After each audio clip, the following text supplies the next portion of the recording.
Ladies and gentlemen, welcome to McFarland Stadium and Fall Sports Senior Night 2021. We're going to introduce our seniors from our football team first. Our first senior is number 6, Jacob Capehart, an outside linebacker. He is escorted by Tiffany Capehart and Jacqueline Payton. He attends Belmont College for his STNA and phlebotomy. He plans to attend Muskingum College for nursing with plans to become a heart surgeon. Ladies and gentlemen, Jacob Capehart.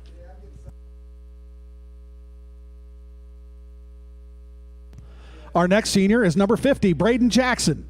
Braden's a right tackle and a defensive end. He's accompanied by Jamie Antle and Thomas Jackson.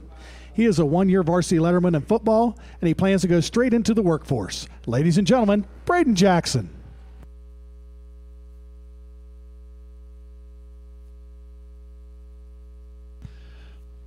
Our next senior is Xavier Jones. He's quarterback and defensive end, number 13. He's accompanied by JR and Tracy Fox. His plans is to go to college for mental health to help kids that have had a very rough life like he did. He had a rough life growing up at a very young age, and it made him realize that there are a lot of kids that have had a rough life, and knowing that makes him want to help kids as much as he can, because there are so many kids that have had a bad life, and that hurts him more than anything in his entire life. Ladies and gentlemen, number 13, Xavier Jones. Our next senior is number 33, Caden Kenworthy. Caden is running back and linebacker, and he's accompanied by Mike and Amber Kenworthy and brother Coy Kenworthy. He is a 4-year letter winner in football, 3-year letter winner in wrestling, and a member of the NHS and a member of the Athletic Leadership Club. He plans to attend college and major in education while wrestling. Ladies and gentlemen, Caden Kenworthy.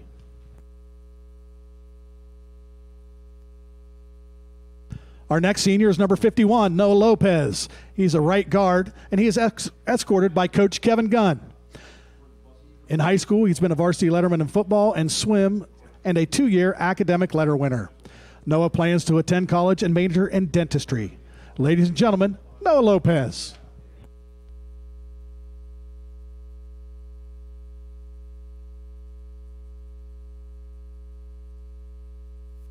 Our next senior is number 8, Dalton Moore. Dalton is a running back and a linebacker. He is accompanied by Brian and Shayla Moore. In high school, he has been named an honor student, and he plans to attend college for a degree in physical therapy. Ladies and gentlemen, Dalton Moore.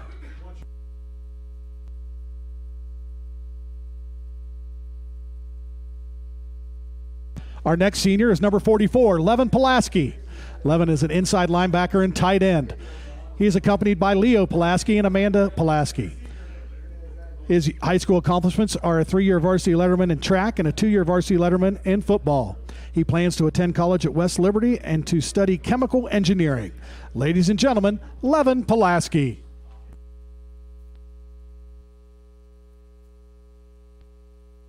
And our final football senior is number 82, Connor Theodosopoulos. Connor is our kicker. He's escorted by his parents, Kelly and Steve Theodosopoulos. In high school, he has been a 4-year varsity letter winner in soccer and a 2-year varsity letterman in football and a 4-year academic letter winner. Also participates in NHS. Connor plans to attend an in-state college to study business management. Ladies and gentlemen, Connor Theodosopoulos.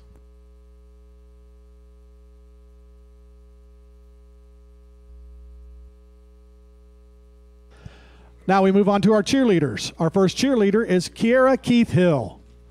Kiera is the daughter of Tammy and Paul Hill.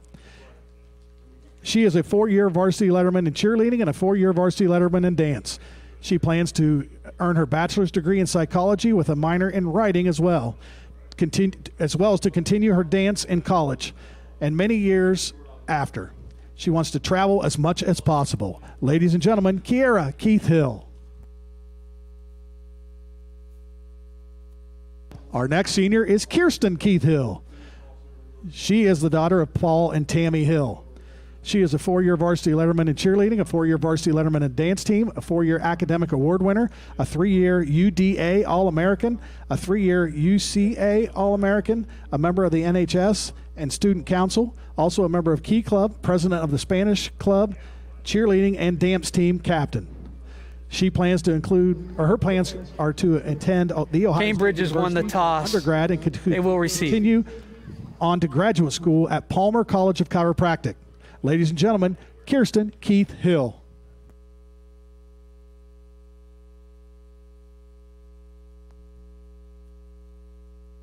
Our next senior is cheerleader Breanne King. She is accompanied by James and Tiffany King.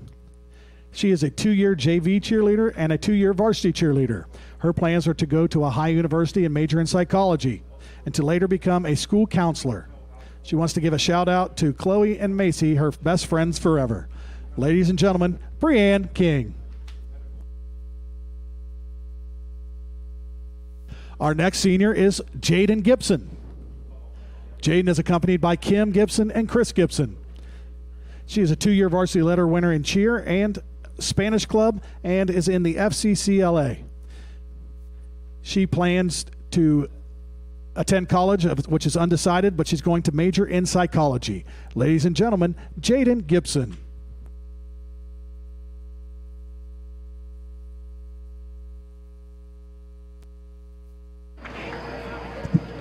Our next senior is from the golf team. It's Adam Smith. Adam is accompanied by Kevin and JJ Smith.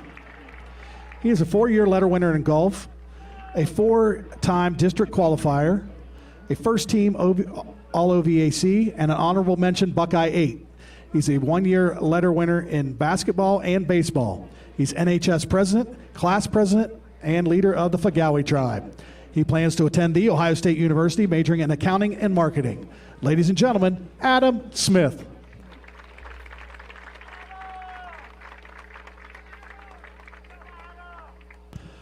Now we move to our tennis seniors. McKenna Brown.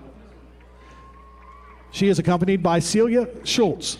She is a 3-year varsity letter winner, vice president of student council, NHS, Key Club, and a 4-year academic letter winner. She plans to go to college and major in biology and hopes to help the environment and animals. Ladies and gentlemen, McKenna Brown. Our next senior is Zakiah Gibson. She's accompanied by Tamara and Tim Gibson. She is a 4-year varsity letter winner in tennis, volleyball, basketball, and track, a first-year soccer letter winner, and a 4-year academic letter winner. She's student council treasurer, NHS secretary and treasurer, Key Club treasurer, senior class secretary, Spanish club officer, OMUN, athletic leadership, Fagawi tribe leader, and a member of the Trinity Baptist Church. She plans to attend a 4-year college, continuing her academic and athletic careers, possibly majoring in education. Ladies and gentlemen, Zakiah Gibson. Our next senior is Sydney Kirkbride. She's accompanied by Sean and Sarah Kirkbride. She is a 3-year varsity letter winner in tennis, a member of the NHS, Key Club, and Student Council, also a 4-year academic letter winner. She plans to continue her education at Kent State University to major in psychology and human resources. Ladies and gentlemen, Sydney Kirkbride.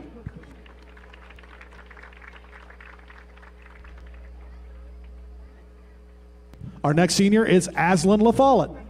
She is accompanied by Jessica Moore and Tom LaFollette.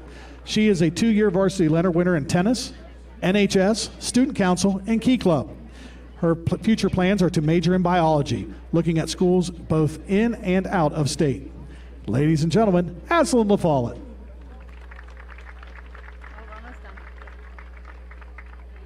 Our next senior is Kara Loader. Kara is accompanied by Bill and Tammy Loader. She is a 4-year varsity letter winner in tennis, NHS, Student Council, Key Club, and a 2-time district qualifier for tennis. She plans to attend college and to attain a degree in education. Ladies and gentlemen, Kara Loader. And last but not least, our final senior tonight is Gabby Porter. Gabby is accompanied by Justin and Heather Porter. She is a 3-year varsity letter winner in tennis, 4-year academic letter winner, NHS, class officer, Key Club, and Student Council. She plans to attend Ohio University and major in early childhood education. Ladies and gentlemen, Gabby Porter.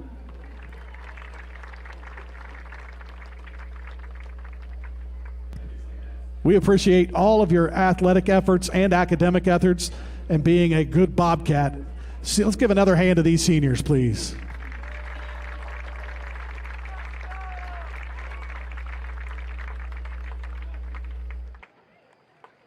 Just a reminder, we will be honoring the marching band seniors at halftime this evening. So the marching band seniors will be honored at halftime this evening.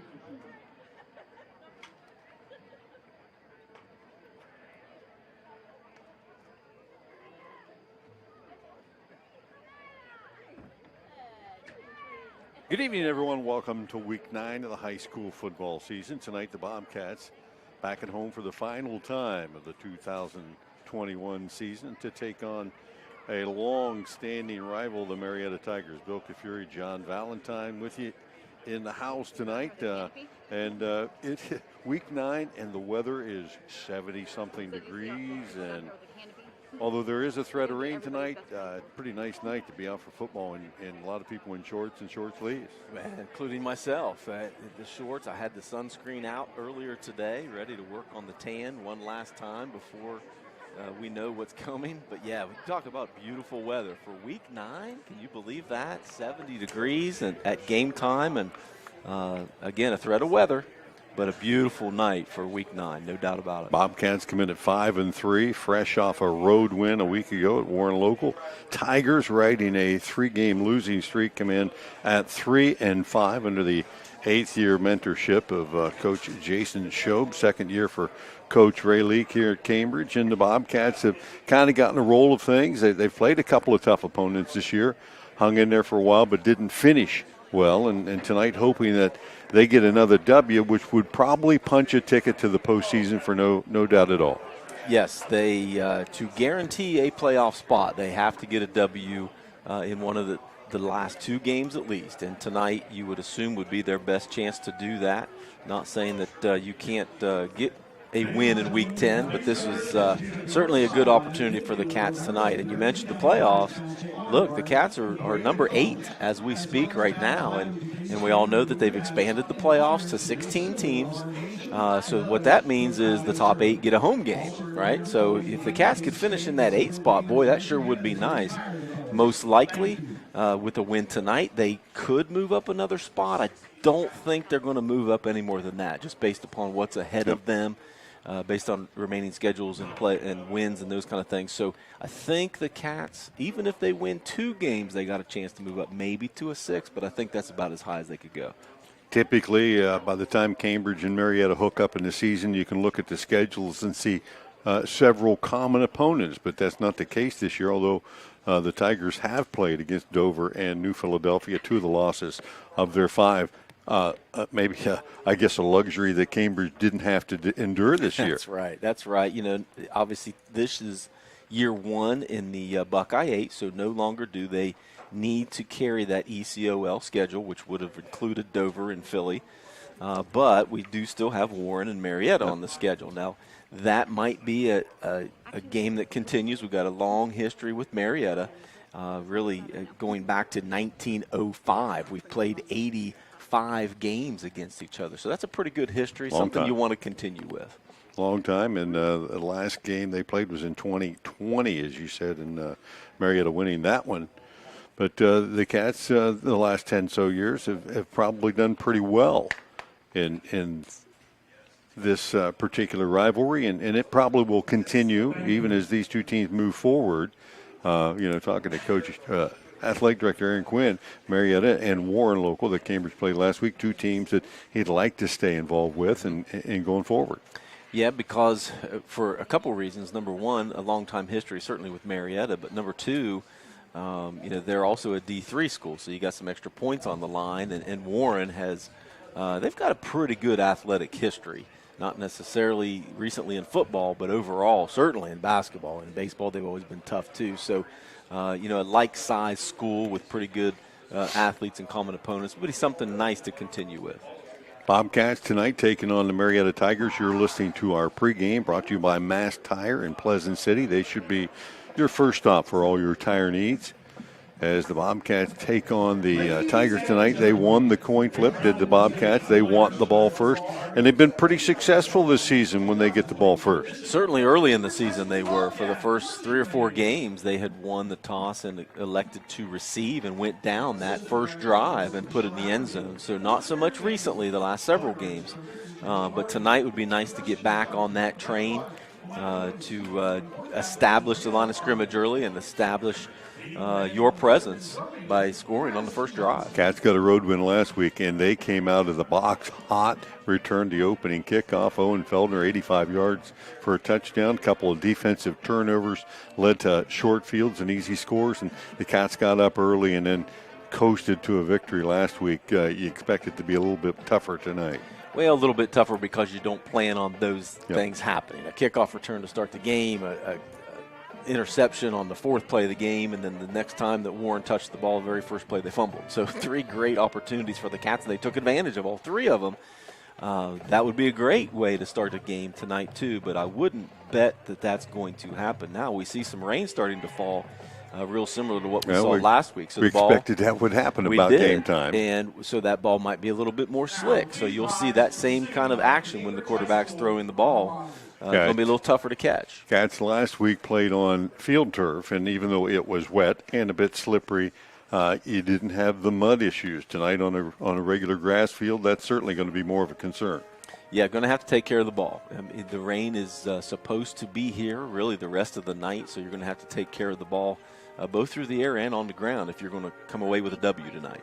Both these teams want to run the ball. The weather probably is going to ensure that. We're going to step out here as our pregame continues from McFarland Stadium right after these messages.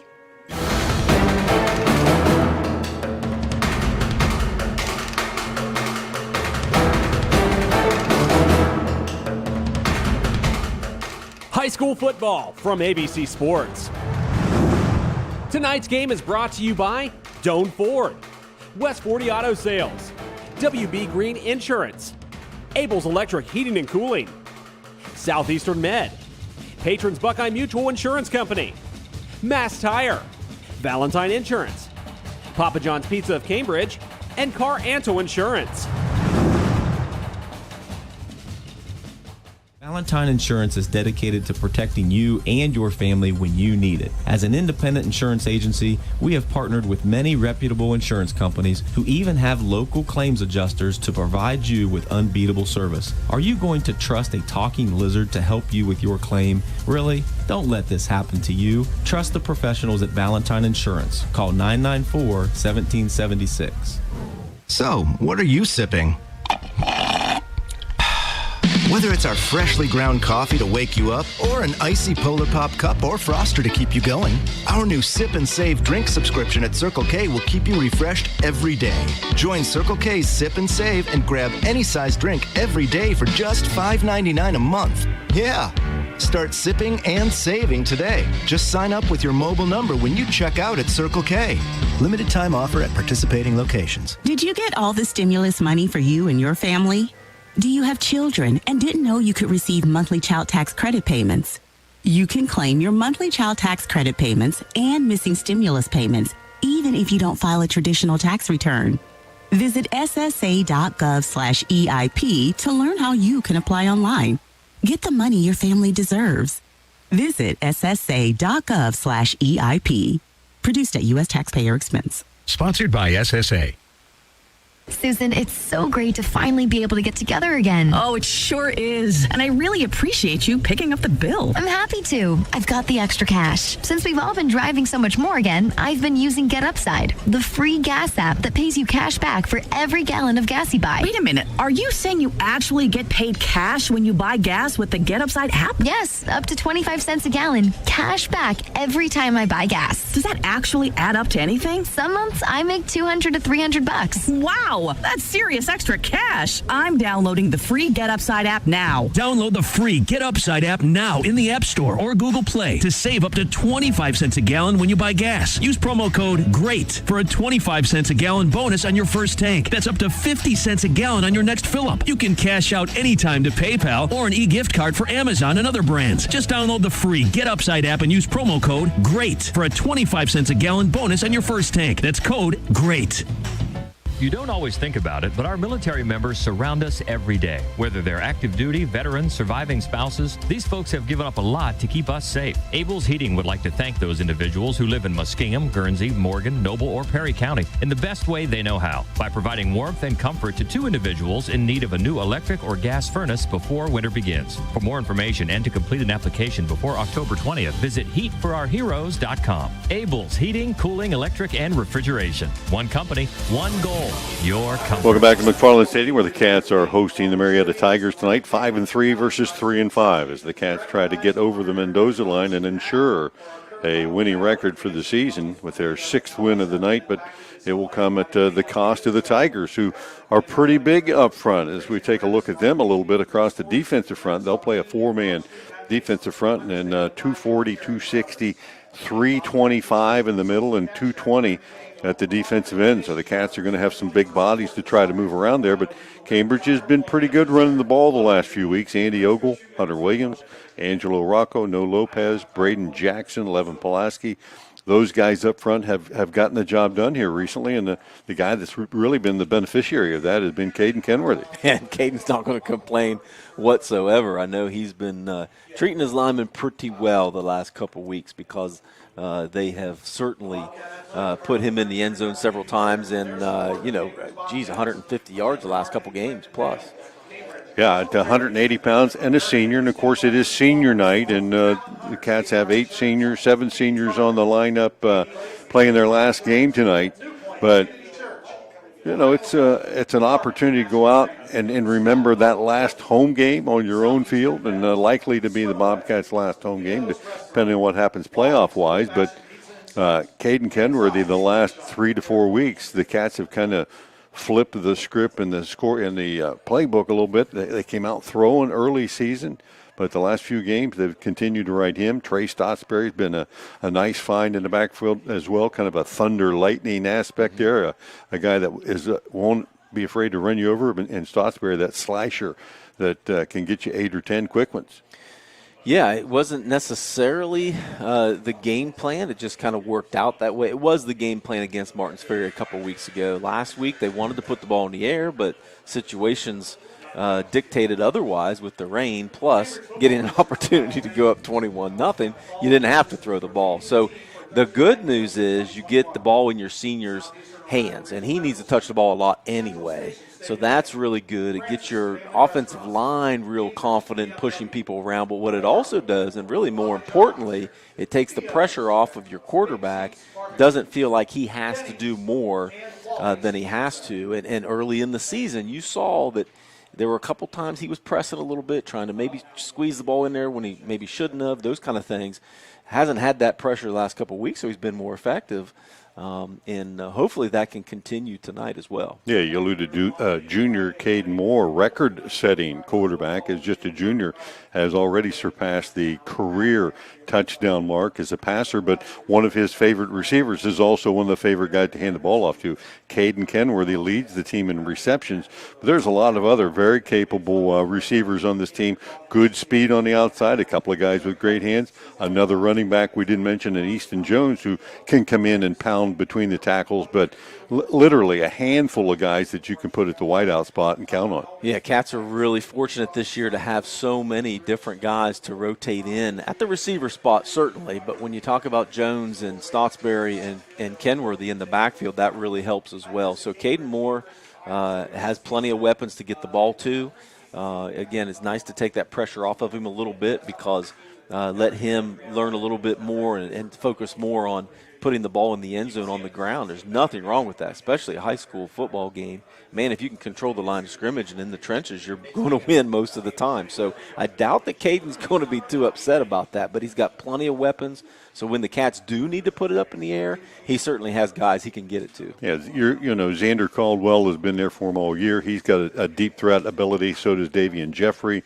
Owen Feldner, who returned to kick last week, has done much better in the special team aspect of the game, but also has some receiving touchdowns, as does Jake Valentine, another special teamer, but also receiver/defensive guy, and Devin Ogle. All of those guys capable of taking one. And on a night like tonight, with the rain coming down, we see the flag whipping. There's some wind out there. Throwing the ball in the air, or any time it gets kicked in the air, is certainly going to be a challenge for everybody involved. Going to have to take care of the ball. That's priority number one. You have to take care of the ball anytime, but especially when there's foul weather. And on top of that, I think the Cats feel pretty confident that they are the favorite tonight to be able to get the W, so that adds to it as well. Take care of the ball. And especially when you're playing an opponent that you feel pretty confident that you can get the win in on a Friday night anyway. So take care of the ball. Don't try to do anything out of the ordinary. Push the ball down the field and, keep that defense for the Tigers on the field as long as you can, like we did last week against Marietta, that one drive, or against Warren. That one drive took, 12 minutes? Yeah. Something like Cats that. had the ball for more than a full quarter. And pushed it into the end zone. So that's huge. If the Cats can do that, they're going to win a lot of ball games. Yeah, the situation tonight with the weather forecast and continuing to rain and the wind whipping a little bit could create a little bit more difficult scenario for both these teams. And controlling the ball and maybe field position becomes an issue. As you alluded to earlier, the Cats got off to a great start because of mistakes by Warren. If you take away those three mistakes, it's a 20-10 game, basically. Absolutely, because Warren's not a bad team, even though their record indicated that, it was probably going to be a little bit of a mismatch. Don't let them fool you. They've won 3 games and been in a couple other ones. They played a really tough schedule. So Cats took advantage of that last week and didn't look back. All of our kickoff tonight brought to you by Valentine Insurance on Southgate Parkway in Cambridge, and we are underway. This kick taken by Feldner deep at the 8-yard line. He'll bring it up the hash mark to the 20. Stutter step back to the middle of the field, 30, 35, and up the sideline. Here we go. 40, 50, down the sideline, and he's gone for the second week in a row. Owen Feldner takes it to the house to get things started.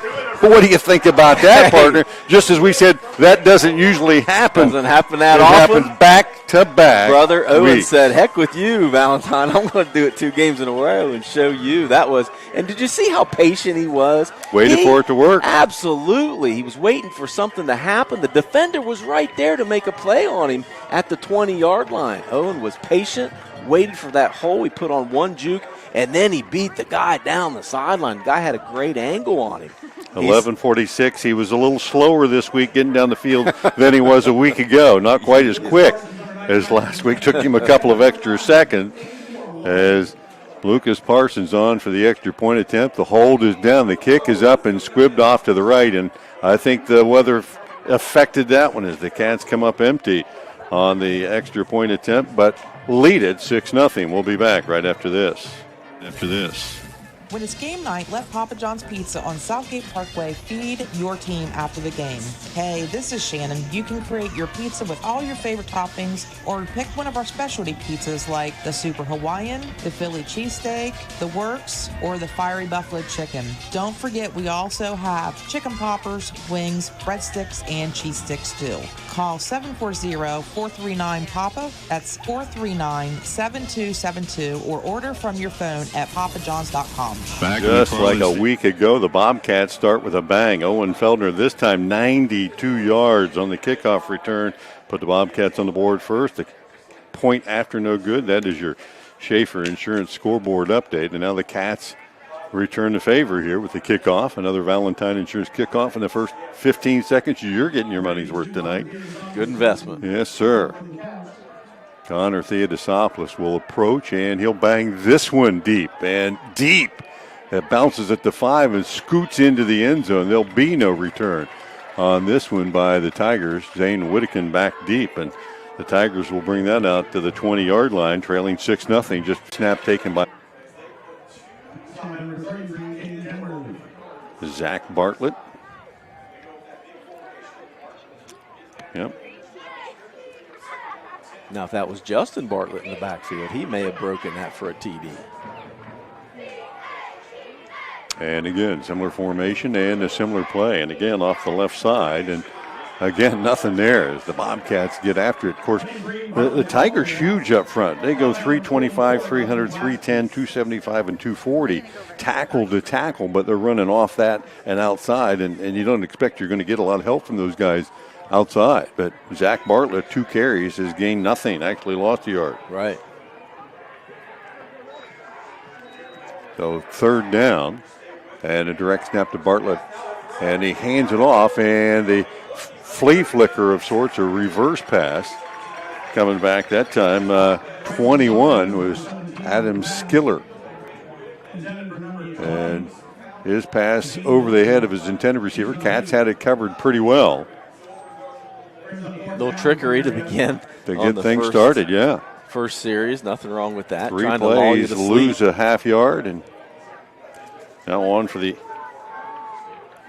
punt attempt. High snap. Chavez goes up and pulls it down and squibs one off the side of his kick. Feldner takes it at the 46 up the left sideline. Could he go back-to-back 30 down to the 25, and the Cats will enjoy excellent field position on the Feldner return. About a 20-yard return of about a 25-yard kick. So it didn't get very far down the field, and the Cats are going to be in excellent field position, leading 6-0. Yeah, absolutely the way you want to start if you're Cambridge, to be able to first off get 6 on the board on the first play, but real similar to last week, getting the ball in real good field position to start your first possession. For the Bobcats offense on the field for the first time, it will be Caden Moore in the backfield, offset to the right.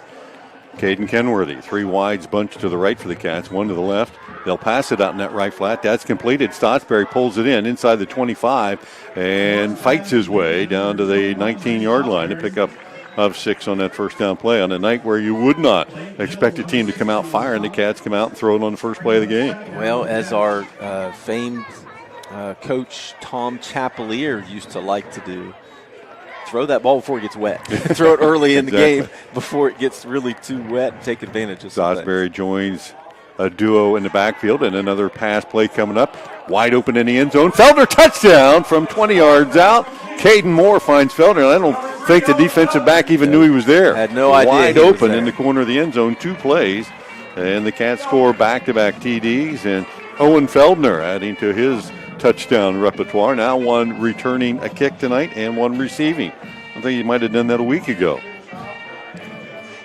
Well, and he ran a great route, number 1, got behind the defender, and real good patience by Caden to be able to wait just long enough for Owen to be able to break free. Extra point attempt this time by Parsons. The hold is down. This kick is up, and it's true. 9:52 left of the opening period. Bobcats extend their lead 13-0. We'll be back right after this. Feeding the world takes the work of a farmer. Patrons of Buckeye Mutual, your local Grinnell Mutual member insurance company, tips our hat to those who help ensure that we can all eat tomorrow. We are proud to offer the coverage farmers need to keep growing. So we're taking a moment to say thank you for planning our future. Trust in farming. Trust in Patrons Buckeye Mutual. Trust in tomorrow. Contact your Patrons Buckeye agent today at 638-3604. Trust in Tomorrow is a registered trademark of Grinnell Back Mutual in Reinsurance McFarland Company. Stadium, back on the board again. 9:52 still of the opening period left to play, and the Cats have scored for the second time. This one a 20-yard catch from Owen Feldner to Owen Feldner from Caden Moore. Extra point attempt good. New Schaefer Insurance scoreboard update, and now another Valentine Insurance kickoff by Connor Theodosopoulos. Last one found its way into the end zone. They'll back them up a little bit, and this one will come up a little bit shorter, taken by one of the upbacks at the 13-yard line and out to the 20-25 before the Bobcat special teams get the job done. Good coverage there by Cambridge to get down quick enough to be able to bottle him up. Bryson Chavez on the run back that time, and it won't be much better field position than the Tigers had the last time with 9:43 to go. In the opening period, they find themselves down 2 scores, and they'll start at their own 25 this time. Full house backfield. Handoff to the deep back this time, and Tyler Gerber in there. He'll hand it off to Bartlett. And And Bartlett will find positive yards forward. Got about 5 on that first down carry. Bartlett's third carry already for the Tigers, 4 yards. That was his first positive. Give him 5.5, maybe 6. And again, they'll go out of that diamond-looking backfield. 2 blocking backs again out of the pistol set. Gerber takes the ball, hands it off to Bartlett straight ahead, and he'll gain a couple more and bring up third and about 3. Trying to go behind that big line and get some movement up there. But the Bobcats, when you put that many big bodies in the box, not only offensive but also defensive, there's just not many places to go. Those guys are toe-to-toe in there. Again, 4 backs in the backfield. Bobcats showing blitz. Bartlett off the right side gets stood up at the line and thrown back. He'll be well short of the line to gain. And it's going to bring up a 4th down and decision time. 4th and a long yard. Wow, sure was a pretty for the favorable Tigers. spot there. It looks like they gave him almost a half a yard to a whole yard extra. Yeah, it's about 4th and a half yard, and the Tigers right back into the huddle, and they will come to the line deep in their own territory. 4th and a yard. Down 2 scores. And certainly nothing to lose. If they try to draw the defense off sides, Bobcats holding their water. And Gerber checks the sideline, now comes back up, shouts out a couple of more instructions. Takes a high snap, hands it off Bartlett straight ahead. Jacked at the line. He's not going to get it. And the Bobcats are going to take over on down in 4 down territory once again. Mo Bellini among those in the middle of that. And one of the tiniest guys for the Bobcats found his way in there and got it done. So the Tigers in 2 series have had to punt it and turn it over on downs, and the Cats are going to enjoy great field position, leading 13-0. Well, Mobo's tiny in stature, but certainly not with heart. He will outwork anybody, and he loves to hit. He's a Mobo, right? So good job by Connor sticking his head in there and stopping him short. You talked about 3 Valentines being on the field at one time. Has there ever been 3 Mobilinos? There has, actually, there several times. Yep. Hand off straight ahead. Kenworthy pops through. He is gone. Take it to the bank from 34 yards out. Caden Kenworthy weaves his way through the defense, and the Cats are running away with it early again tonight. 1 play and 34 yards, and Cambridge now 19-0 on top on the scoreboard. Parting of the Red Sea there. Caden didn't have to do much. I mean, one guy got a hand on him, maybe? He broke through the line of scrimmage, and that's really where all the bodies were. And as soon as he got to the linebackers, there was nobody there. Parsons' extra point attempt up and good again, and the Bobcats extend their lead 20-0. Still about 8 minutes left here in the opening period. We'll be back again right after this. Most of us are faced with uncertainty every day. Your job, your finances, sporting events, schooling for your children, and so much more. With so much uncertainty surrounding you, there's one auto dealership that you can be certain about, and that's Doan Ford. You can be certain that you'll always get a great deal and the best service afterwards. In business for nearly 60 years has given Doan Ford the reputation of being a strong, reliable dealership. Be certain. Choose Doan Ford. Online at DoanFord.com. Once again at McFarland Stadium, the rain. And just like the rain, the Cats pelting the scoreboard 20-0 here. With 7:49 left in the opening period. Your Schaefer Insurance scoreboard update. Now Connor Theo back on for another Valentine Insurance kickoff. He's getting a workout early tonight. Sure is. It was nice that Owen was nice enough to let a senior get in the end zone so far tonight. Boots it deep, and this one taken near the 12-yard line. Zane Whittakin works his way straight up the middle of the field and across the 20-25 and out across the 25 to the 26. Trey Stotsberry, Connor Myers on the stop for the Cats. Tex came flying down there and made a big hit and stopped him there at about the 26. So the Tigers have already shown all their cards as they came out in their first series, ran it a few times, tried a little trickery. That didn't work, and then went for it on 4th down. They'll line up with 2 wides, and again, 3 backs behind the quarterback, Kyler Gerber. He'll run the option play near side, keep it himself out to the 30, 35, cuts it upfield across the 40 and close to midfield. And that one certainly fooled the Bobcats as they bit on all of the fakes inside, and Gerber pulled it out, ran the option, and kept it himself. And that will be the first down of the night for either team. Well, Valentine did what he was supposed to do to make the quarterback make a decision. There was no help from the inside there. You got to be able to fill those lanes to stop that play. kind of an inverted wishbone, and they'll hand it off this time. Far side, Weston Davis trying to get some positive yards, and he does out near the 48-yard line, a gain of a couple. Be second down and about 8 for the Tigers, just shy of midfield. They trail it 20-0.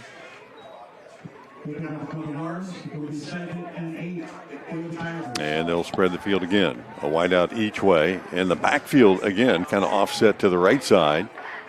And the handoff fake to the right. And the keeper by Gerber will get him back to the line of scrimmage, maybe a yard more, as he faked at that time to Whittakin and kept it himself. And the Bobcats pretty quick to pounce on that one. That play took a while to develop. Yeah, way too long it seemed like. I mean, that's one of the advantages to running a wishbone, and this isn't really a true wishbone, but it's certainly a real similar, is that you have so much action in the backfield, it's hard to pick up where the ball is, but it also gives you an opportunity to have a heck of a lot of lead blockers, too. They're deep in the backfield. Play action to ride it in there, and it nearly picked off the guy with maybe the best hands on the team.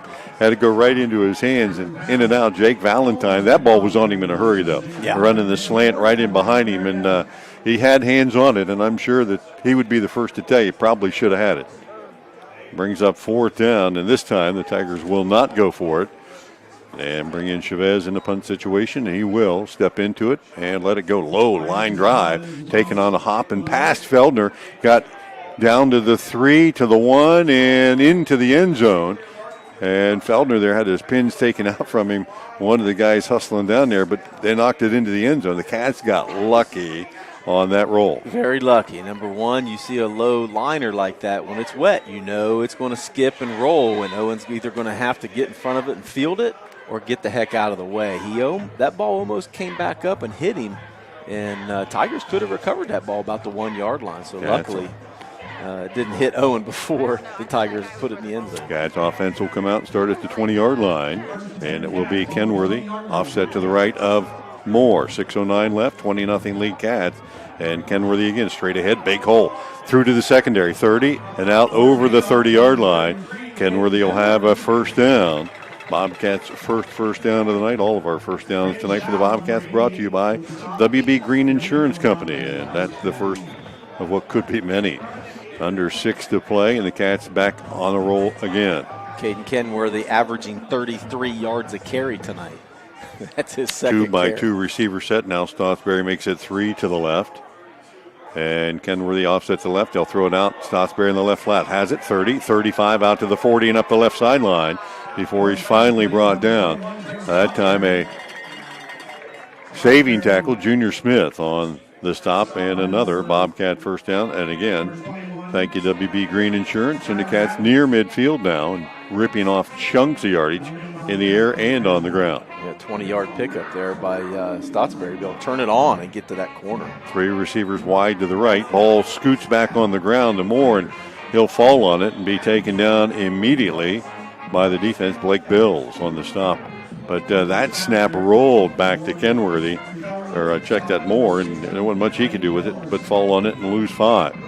And I noticed the last time the Bobcats put 3 receivers out to the right, Marietta only chose to cover them with 2. And so the Cats have seen something there and going to go right back to that and see if they go there again. Yeah, they'll continue to throw it out there for that little hitch route until they cover it. Moore looks that way now, back to his left, and at Davian Jeffrey there, but they were not on the same page that time. Jeffrey looking deep down the field, and Moore threw it behind him, expecting him to come back, and the Cats facing their first real big play of the night, 3rd and long from their own 41-yard line. Yeah, I don't know if Caden looked out to the right or not to see that exact situation we were just talking about. But if he would have given them a little signal to let them know it's coming back out to you. Yeah, same situation here. 3 wide to the right, 1 to the left. Moore looking to the right this time. Steps up in the pocket. Plenty of time. Now he'll tuck it and run. 45, 50, and taken down at the 50. Well short of the line to gain. It'll be 4th down and about 7 for the Bobcats. And typically in this situation, they'll put the ball in Moore's hands or on his foot and let him make that decision. Leading 20-0, that's an okay decision now from midfield. Well, and even punting it at midfield up 20-0 is not going to kill you, but certainly certainly give Cade an opportunity to see what he's got. Moore here. rolls to his right, looks down the field. Nobody there. Now he'll tuck it and run up the sideline, trying to get to the line to gain, and very close to it. It just depends on where they'll mark him down. And he gets a spot close to the marker, but is it on it? And I don't think so. He might be just shy of it. And it will be first down, Marietta. He needed 7, got 6.5. So the Bobcats turn it over on down to the Tigers. And leading 20-0, the Cats will head back on defense here with still 4:21 left in the first quarter. And the Tigers taking over at their own 44. Well, good defensive stop last time by the Cats. So with this field position for the Tigers, they better step it up again. Gerber with 3 backs in the backfield again, hands it off straight back. Bartlett just kind of wades his way to the line of scrimmage. He doesn't pound it in there, but he slipped off a couple of tacklers. He just kind of walked to the line of scrimmage and then slipped to the outside, and he'll gain about 4 or 5 yards on that particular carry. But it looked like he was stopped initially at the line of scrimmage. Yeah, when you get that many bodies in there together, you can't see where the darn ball is. And basically that's what happened. He was able to keep his feet moving, and the Cats had no idea where he was. He slipped out to the outside and gained 4. Second down and 6. Gerber on the follow this time, faked it inside to Davis and then tried to follow him through the hole. Got maybe another yard out of it. That'll give it to the 50-yard line. Well, it's going to be 3rd and 4. And this has been the down the Tigers have struggled to get much done with.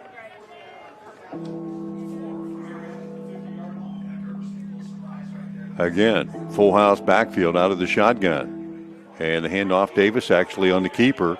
And it's going to be Tyler Gerber straight ahead, and he's got to push the pile inside Cambridge territory down near the 40-yard line. A big gain for Tyler Gerber and a first down for the Tigers in Cambridge territory.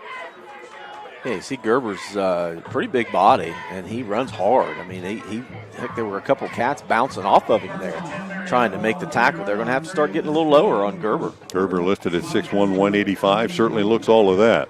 First and 10 from the Cambridge 40-yard line. Davis, left side, trying to get to the edge, and slips one tackler, but not the second. It come flying in there. Connor Myers put the hat on him and stopped him for a short gain. Tigers with a lot of size up front and in the backfield, pretty similar. I mean, they don't show that great burst of speed, but they'll power it in there and keep those wheels turning. Second down and 8. Gerber this time to Bartlett, straight ahead, weaves his way between those bodies, and he'll pick up a couple more. And Caden Kenworthy on the bottom of that pile, as he has been many times this season. Carries the load both offensively and defensively, and you might think of him as a bit undersized to be a middle linebacker, but I don't think you'd want anybody different in there at this point. Absolutely not. 5'10", 180. He plays a lot bigger than that. Third down, 7. Handoff inside Whittakin, and he breaks it back to the outside and close to the line that he needed, and I believe he got it inside the 30, and the Tigers move the sticks again. Their best drive of the night with 1:44 left in the opening period. They trail at 20-0, but the Cats bending here during this drive. Second first down for the Tigers. They started near midfield at their own 44-yard line, and again, that inverted bone look out of the gun. And timeout as the official signals an official's timeout. Yeah, Whittakin doesn't feel too well over there on the sideline. He took a shot, and he's walking his way off to the other side. And he's going to be replaced by Colton Seitz. So first and 10 from the Bobcat 29-yard line for the Tigers. So one thing I've noticed so far, we mentioned that the Tigers are big up front, and they're getting to the Cats' second level. So they're getting to that linebacker core. That's why you're seeing so many yards up the middle. They're getting good push up the middle and getting to that second level. They'll spread the field, 2 wide to the right, tight end to the left side, offset eye that way as well. Myers takes the snap. And on the keeper, pitches it out to Bartlett, and the Bobcat flying around defensively out there. Davian Jeffrey came in first, and Bartlett had to sidestep him, but could not avoid number 33, Caden Kenworthy, coming in there and cleaning things up. Yeah, now that was a little bit better recognition by the Cats. They came up and pursued, had much better angles to be able to come up and make that tackle. Loss of a couple on the play. Second down, call it about 12, maybe 13 as the clock under 40 seconds left here in the opening period. Again, twin receivers to the right. The offset eye left to the left side, and the handoff to the deep back. Bartlett pounds his way in the middle. Bobcats got him high and low. On the bottom, Levin Pulaski, and on top, Mo Bellini, and the Bobcats will stop him for no gain there. Bartlett's 9th rush for the Tigers. Only got him for 8 yards. Gave him a half yard on that. It will be 3rd and 12. Down to the final 10 seconds of the period. I don't know if the Tigers are paying attention to the play clock or not, or will run the play before the period runs out. And they did not. We have reached the end of one here at McFarland Stadium. Bobcats enjoying a 20-0 lead. We'll be back right after this. Good Friday evening. It's Bill Arnett with the City Tire Pros Scoreboard Show. Cambridge now leading Marietta 20-0. A big night for the Cats. Big game in the MVL, Tri-Valley and Sheridan. That's a home game for the Generals. John Glenn at home now leading Philo 7-0. Zanesville and Watkins Memorial 0-0 in the first. Meadowbrook leading Morgan 14-0. East Canton on top of Buckeye Trail 8-0. Coshocton another touchdown 14-0. Coshocton leading West Muskingum. Monroe Central 8-0 over Frontier. Other games in the area tonight: Barnesville, Shenandoah, Caldwell at Waterford, Crooksville, and New Lexington. Maysville, the road trip to Lodi, north of Columbus. Rosecrans at home hosting Worthington Christian. Ridgewood looking to stay undefeated at Claymont, and Newcomerstown at Strasburg. More scores in minutes on the Buckeye Tire Pros Scoreboard Show. I'm Bill Arnett, ABC Sports. Back in McFarland Stadium, getting ready to start the second period of play. 20-0 Bobcats here as the Tigers face 3rd and 12 at the Cambridge 31-yard line. And Myers takes the snap, steps back, throws it down the field, and Davian Jeffrey broke on that when he was a half step late. And the ball hit in and out of the hands of the intended receiver, Reese Vukasic. Yeah, heck of a play by Jeffrey to recognize that. Now look, it works out one or the other. If he picks that off, nobody's touching him. Nope. He's walking in for 6. However, could have gone the other way for 6. Could have easily went the other way for 6 too, but Tigers, great defensive play there by Tigers Jeffrey. Will go for it on 4th down. And Cambridge territory down 3 scores. Myers takes the snap, rolling to his right, fires it down the middle of the field. That one is picked. Levin Pulaski one-hands it and bringing it back 30, 35, and near the 40-yard line. Levin Pulaski with the INT, and we've seen him a couple of times do that in the past. Last year had a pick 6, and this year his first INT, I believe, of the season. I think so. Comes at a good time for the Bobcats and squashes the Tiger attack. 11:45 left here in the first half. Cats with a 20-0 lead, and now a little momentum with that defensive play. Yeah, great defensive stop. I mean, it was 4th down anyway, so Levin certainly didn't need to pick it off, but he did gain a couple yards by picking it off. But great hands. You see Levin could get up, and then he brought the ball back down too. Great catch. Rain looks like it's subsided a little, and Caden Moore will drop back and pass to take advantage of that. And he fires it deep down the right side. Jump ball situation, and a catch, no. In and out of the hands of the Bobcats, Bo Stottsberry. He had it, looked like he actually kind of pushed off on the defender a little bit to create some space, caught it, but when he hit the ground caused him to lose control of the ball. That ball was thrown pretty well. That was beautiful touch, too, by Caden to be able to not only put it on the money, but get it. That's a pretty deep throw from Caden from the opposite hash, too. So 2nd down and 10. Bobcats with 3 wide, set to the right side, 1 to the left. And we'll take the snap, toss it out to Kenworthy, trying to get to the corner. Turns it up, got to the 40. There comes a flag in. There'll be a hold on the Bobcats here as the defense forces Kenworthy out of bounds near the 45. But no doubt, Bobcats got to the corner and turned it pretty easily there. And somebody on the outside. Yeah, I didn't see who the receiver was, but. Yeah, I'm looking to see who's walking back, and there's a 23 and 7 and 2. Yeah, it was 7 was the slot. Yep. And number 2. So, yeah, it would be on Stottsbury, not only dropping the pass, but now he gets caught with his hand in a cookie jar. A bad series of plays there for Bo. So the Cats will lose 10 from the spot there. It'll be 2nd and 20. First penalty of the night for the Bobcats. They'll flip the field and put 2 wides left. Now Valentine shifts into the backfield left of Moore. That could mean something there. And he will run out in the flat. Moore rolls to the left, fires it to the intermediate man, and that is Stottsbury, who hauls it in out across the 40 near the 45. That'll be shy of the first down marker, but not by a lot. So the Cats will have certainly a very makeable 3rd down. Great touch there again by Caden, and great hands, too, to be able to bring that in. That's taking advantage of this lull in the rain. Now facing 3rd and 4. 5 wide receivers, and Moore will take the snap, fire it to the left flat, has his man completed to Jeffrey, and tried to slip one tackler, but unable to get past Bryce Dotson that time, who knocked his legs out from under him, but it is enough for a Bobcat first down, courtesy of WB Green Insurance Company. And good recognition there, too. It was. 5 wides, and they didn't have them all covered short. Everybody just went out and did a stop route. Yep. 1st and 10 from the 45 of the Tigers. Cats will go 4 wides, 3 to the right. Draw play, Kenworthy. And a little slow developing that time as he got stood up in the backfield, and will lose a couple on this play. Good recognition defensively. That time, Aaron Heiner in there along with Davis, Weston Davis, the middle linebacker.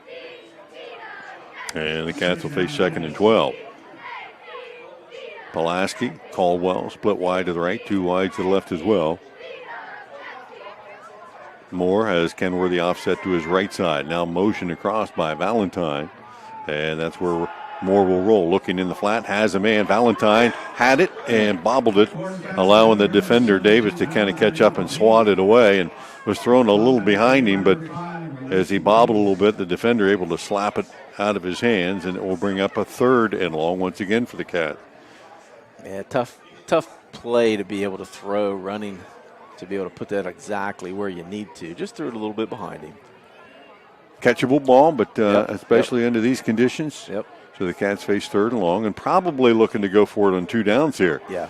As they have a slot receivers to the right, a couple of backs in the backfield, and the Tigers showing blitz from the outside. And here they come. Moore on the play action, rolling to his right, gets it out there. And this one, Valentine fingertips, pulls it in and takes it up the sideline.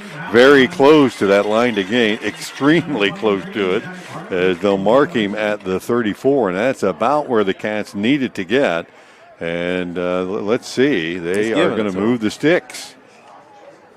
Indeed, they did. Near sideline judge is saying move the sticks, and it is.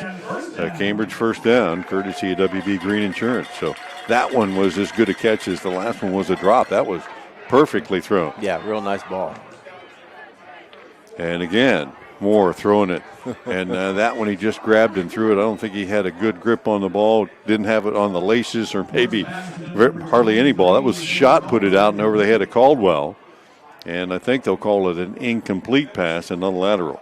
Yeah, and the rain's starting to trickle down a little bit too. So yeah, he was just trying to get it out there as quick as he could and never really had a good grip on it. Cats have gone to the pass almost exclusively here at the beginning of this drive. Now Kenworthy in the backfield. Expect him to get a look. Nope. Back to the pass on the right side. Pulled in. Jeffrey slips one tackler and a second still on his. It is another Cambridge first down, courtesy of WB Green Insurance, and the Cats right back to the line and going again. And they'll run the same play left side. Valentine takes it on the slot, up to the 10, down the sideline, and into the end zone. And yeah, he was in the end zone, but there was a flag. I would guess it had to be a illegal shift. Cats are walking back. They're calling a hold on the outside. I didn't hear the number, but from the spot of the foul, the Cats are going to lose 10. Second holding penalty in this series of downs this series of plays for the Bobcats. Well, and I think that's third game in a row where there's been a touchdown called back because of a hold as well. So Cambridge will move back to the 25-yard line. It is still first down.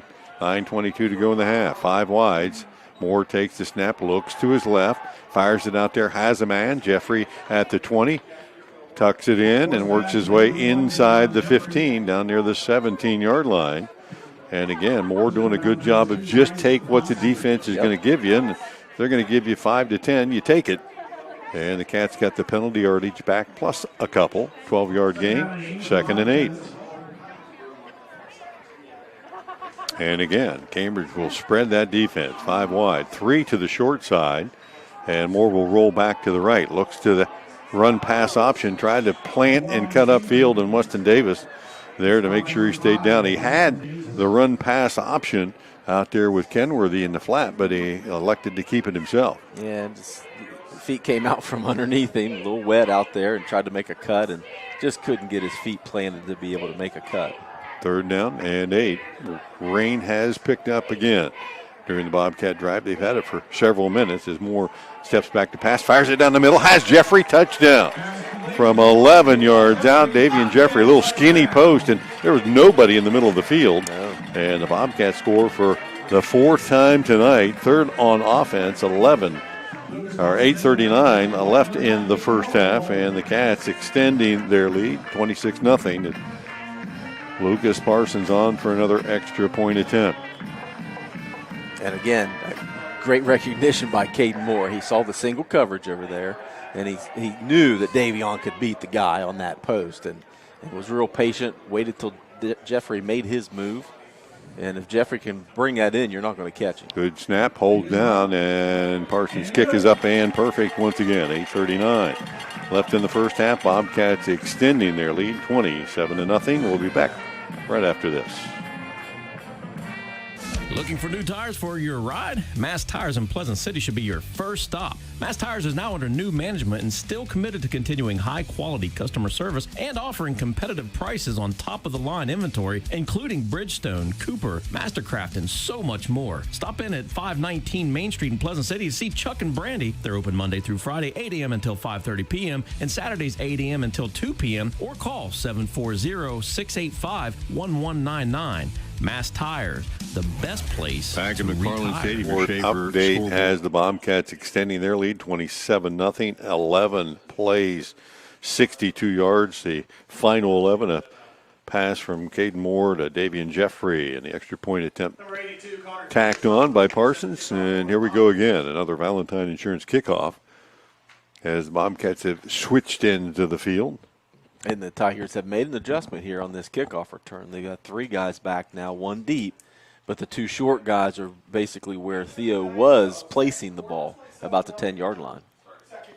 Whittakin, the deep back, is Connor Theodosopoulos gets the whistle to approach and again bangs it deep and taken at the 5-yard line and out to the 20, 25, 30. Chavez actually.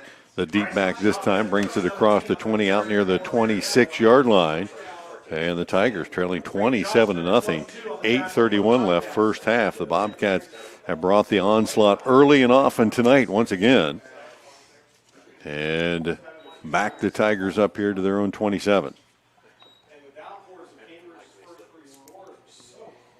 Rain pelting down here. Tigers have been content to run the ball most of the time. They go with 2 receivers left, a couple of backs in the backfield, and Myers pitching it out to Bartlett. That was a very slow developing play, and Cambridge's defense actually waiting on the ball out there as Bartlett's going to lose several yards on that short side play.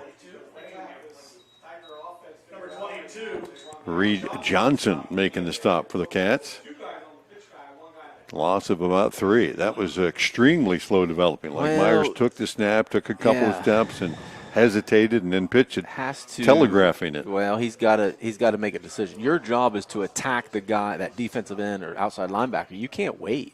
You have to attack. 2nd and long. Bartlett straight ahead, and Mobilini with first contact after a short gain. And again, the Tigers trailing big here early, content to just run the ball between the tackles here with 7:39 to go. And again, the weather conditions not improving as this game goes on. Right, and Marietta's not a big throwing team to begin with. So when you get behind and the weather starts to catch up to you, it's going to be real hard for them to be able to throw the ball now. But at some point, you got to be able to try to be more aggressive. They'll spread the field, 1 wide out each way. A couple backs on either side of Myers. 3rd and long as Myers takes the snap. Drops back, fires it down the middle, and good defensive play that time as the ball was on the money, but so was the defense. Owen Feldner reaching in and slapping that one away. And the O getting it done on both sides of the ball here will drop back to receive this punt from the Tigers, their third of the night. And kids watching at home, that's how you play that slant. Nice one-on-one coverage. Hug the back shoulder. Absolutely. You hang on that back hip as the ball approaches. You knock it Chavez down. has the snap go over his head and into the end zone. He chases it down back there, trying to get out. Will not. Trey Stotsberry will bury him in the end zone, and that will be a safety for the Bobcats. The first Bobcat kind of went after the ball, and rightly so. I don't know if that was maybe Valentine that came in there and saw the ball on the ground. That was Dalton Moore, number 8. Dalton Moore, actually, number 8. And then Trey Stotsberry came in and cleaned him up. And that will be a 2-point play, and the Bobcats are going to get the ball back. So the safety by the Bobcat defense, and Cambridge's defense has been getting in the scoring column quite a bit lately. They have, but it helps to have a bad snap 4 or 5 yards above the punter's head. And that darn ball rolled all the way back into the end zone. But great recognition by the defense. Dalton Moore got there first, and like you said, Stotsberry and Valentine cleaned it up there and secured that safety. Bobcats up 29. 29-0. That sets up a scenario now where the Tigers have to give it back to the Bobcats. They'll either punt or kick it off from their own 20-yard line, and the Cats leading 29-0 will get it right back with no doubt another short field.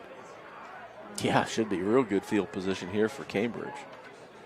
So it appears they're going to kick off, and just another opportunity for a Valentine Insurance kickoff for all your insurance needs on Southgate Parkway in Cambridge or at halftime in the press box.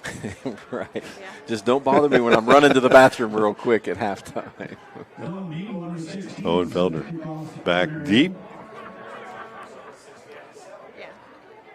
And this is kind of different for me because how many times do you actually see a kickoff after a safety? Most people punt for some reason. I'd rather kick it. A left-footed kick this time that's going to scoot out of bounds. And maybe that's why you don't kick it. Dylan Meagle that time on the kick, and that one, I don't know if he was just trying to keep it away from Feldner, and that may certainly have been the case. Absolutely. I'm not kicking it to the guy that's already scored a couple here. And so with 6:57 to go, the Bobcats are going to have another opportunity.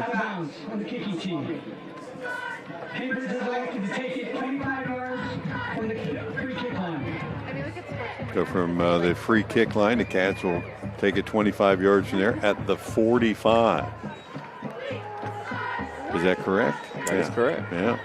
We'll give the Cats from the 45-yard line. They'll put it on the left hash where it went out of bounds. And Devin Ogle back in for Cambridge at receiver. He's been out the last couple series. Was looking for him on the sideline. Maybe I thought he might be hurt or something, banged up, but he's back in there now. Back in there now. Back to pass Moore again. Flushed out of the pocket, and there's a flag down. A late throw to the sideline is completed as Feldner hauls it backfield, and one of the Bobcat linemen holding his hands up in the air. And that's Braden Jackson. He's a senior night. Coach, I get one, right? I get one tonight. He wanted to make sure he had his name announced over the loudspeaker for everybody to know. He looked at the coaching staff and said, "That I did it. My it was bad. me."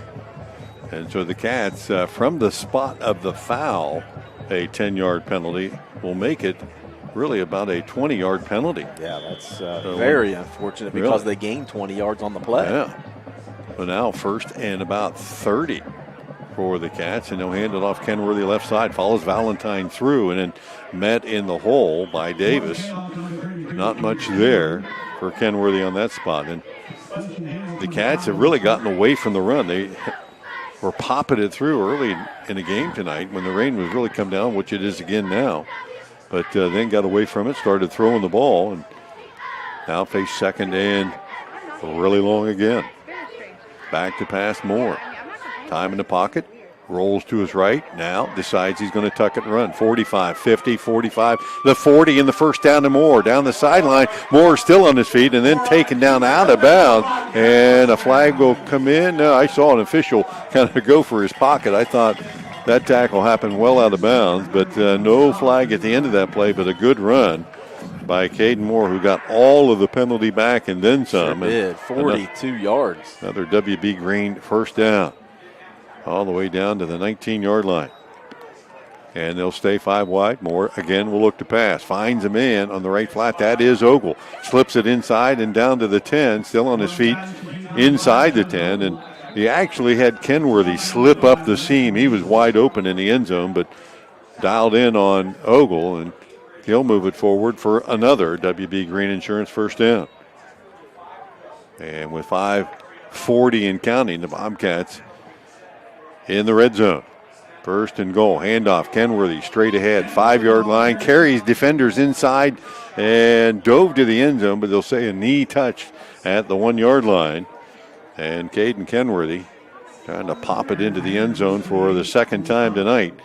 We'll have to do it on this play, and they'll hand it right back to him again, and he will, right off of right guard. Kenworthy from a yard out, and with 5:16 to go, the Bobcats extend their lead.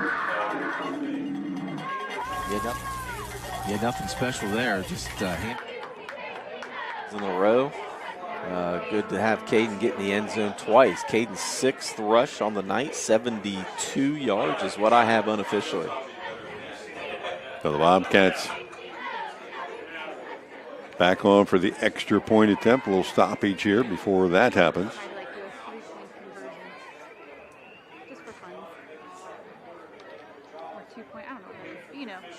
And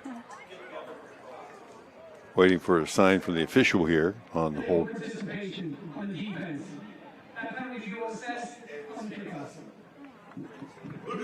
So a penalty on the Tigers here for illegal participation, and they'll assess that on the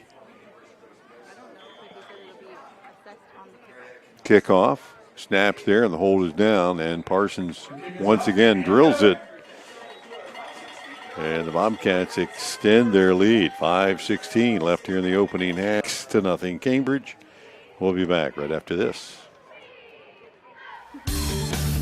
What would you do in the event of a total loss if you couldn't rebuild your house? Did you know that 80% of homes are uninsured? Erie Insurance has guaranteed replacement costs. No matter the cost, Erie Insurance will rebuild your house with the like, kind, and quality material. Call the offices of Carr and Anno today at 740-373-6058 or call or text Jim Antle at 740-995-3244 for a free quote.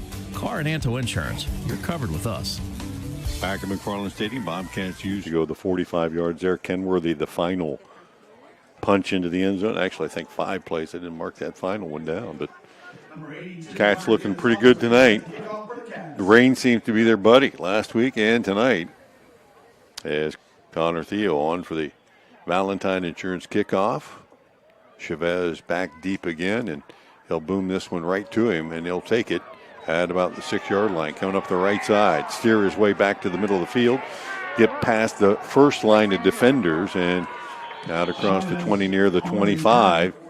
They'll call it the 26 or 7, where the Tigers trailing 36-0. Have 5 minutes and 7 seconds left in this first half to try to get something going. And if you're wondering, like many people may be, when does that running clock get put into effect? Not until the second half, typically, when the team is ahead by 30.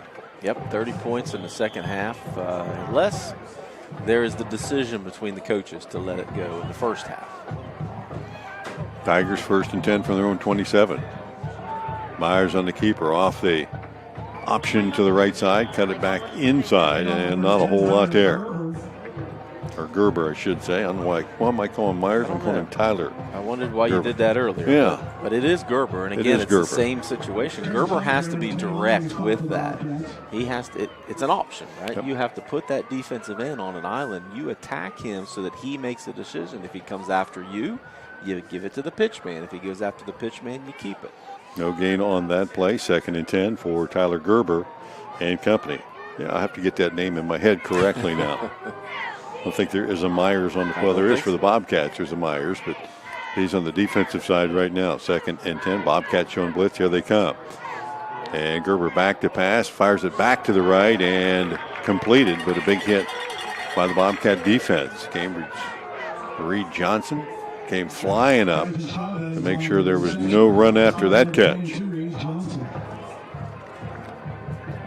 Gerber's first completion of the night. And got about 5, where it'll be 3rd and 5. Running clock, 3:55 Chavez wide to the right and to the left as a flag comes in. Somebody in the middle of that line moved. Yep, somebody was moving. First penalty on the offense tonight for the Tigers came at a pretty bad time there when you're looking at picking up a first down and trying to get a little momentum. It will back them up 5 and make it 3rd and 10. Yeah, fortunate if you're for the Cats there. That was their first completion, the Tigers. Gerber's first completion. And as you said, get a little bit of momentum and get a drive going.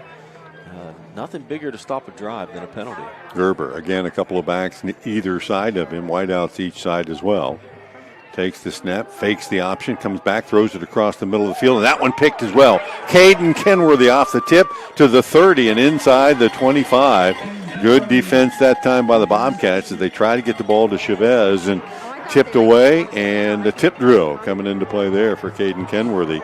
Comes down with an INT, the second for the Bobcat defense tonight, and another senior making things happen for the Bobcats with 3:16 to go. Cambridge leading 36-0, and now a short field and all of their timeout. And I didn't see who made the initial hit. Was it Johnson? It looked like Johnson may have been in there to make the initial hit. He's been flying around there on the defensive side. He's getting hungry. He wants to see that field more often. And but anyway, whoever it was made a real good play, and just like you said, tip drill. Kenworthy was in the right place at the right time. Valentine in the backfield. Offset to the right is Kenworthy to the left. And Valentine takes it straight ahead, dragging defenders down near the 20-yard line. All of a sudden, number 7 is an RB. Got about 4 on that first down carry. Plenty of time on the clock here before halftime for the Cats to punch another one in. As Valentine heads to the sidelines, Stotsbury will check back in, and he'll split out, slot to the left side. Kenworthy offset to Moore's left, and he'll take the handoff to the right side, just lower his shoulders and drag 4 or 5 guys down near the 15-yard line, and a yard or so shy of the line to gain, where it'll be 3rd down for the Cats. 2.5 left here in the first half.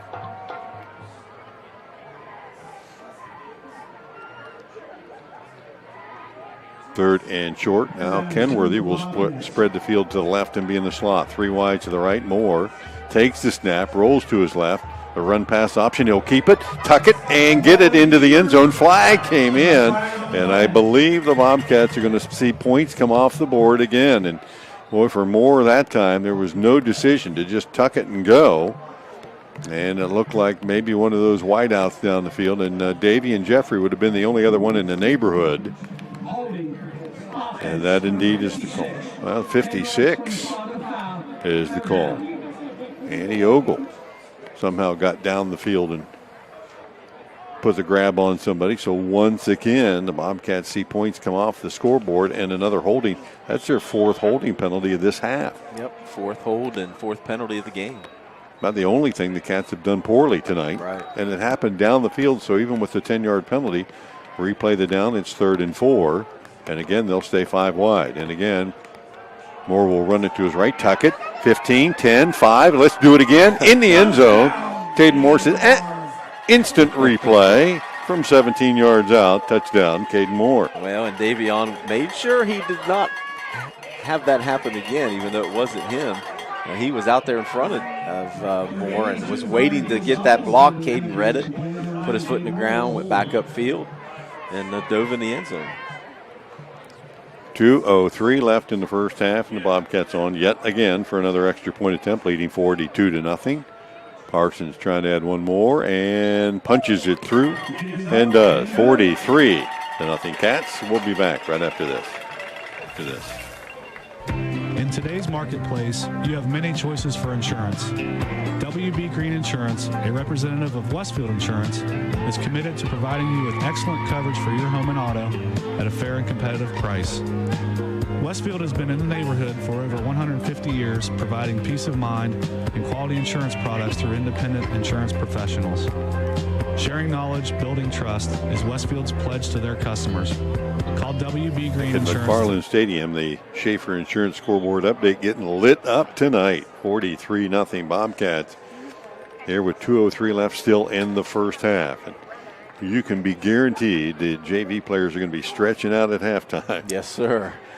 Well, you didn't think that a game could start any better than last week at Warren. A quick 3-score lead. Same exact thing happened tonight, and the Cats have not stopped since that 3-score lead.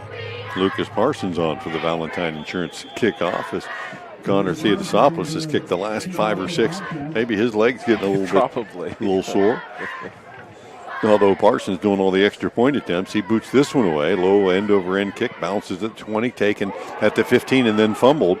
Picked back up near the 16-yard line, and Vuksic, the returner, and he's the one that dropped it, picked it up, and tried to get what he could out of it. Got to about the 22-yard line. The 155 still remains here in this first half. That the Tigers got to be thinking it's been a couple of hours long. And again, they will not have good field position to start this drive. They have started every drive 20, 22, 25, the 26, 27 a couple of times. And here again, deep in their own end. And again, handoff to Bartlett. And he'll pick his way across the 25 near the 28-yard line. Dalton Moore on the stop, as well as Vincent Lopez for the Cats. Bartlett's 12th carry for the Tigers, 14 yards. He's been the one spot of the offense that's been positive, and that hadn't been a lot. 2 wideouts each way, split backs, and on the keeper, that's going to be Gerber, and he's picked his way forward. He'll have the first down, and Reed Johnson once again for the Bobcats, but Gerber with the first down. And with 1:07 left here in the first half clock, the Tigers will get a fresh set of downs. Yeah, Gerber's leading rusher for the Tigers so far. I got him for 31 yards, but only on 5 carries. Tigers have only crossed the midfield stripe one time. And back to pass. Gerber throws a wobbler that Reed Johnson had in his hands and popped right back out. He had good coverage on Chavez down the right sideline, but that one a duck that Gerber didn't get a spiral on, and Johnson found himself in the right place at the right time, but didn't have the right hands. Yeah, throws his hands up in frustration out there. He knew he let one slip away there. It's definitely slipped away for sure, but those are tough to catch, those and the snap over the head of Gerber, and he'll be chased down and tossed down by the Bobcat defense. And again, Dalton Moore there. Dalton, the man of the minute, and another one of those Bobcat seniors. You know, when it is senior night, you just really appreciate when those seniors have big plays like that, and there have been a number of them tonight for the Bobcat seniors. Yep, last time on your home turf ever as a Bobcat, you want to make the most of it. Hey, they're all going to have memories tonight. Interceptions, big plays, 3rd and long handoff. Bartlett off the left side, and the Bobcats will let him gain a couple of yards before they'll gang up on him out across the 25.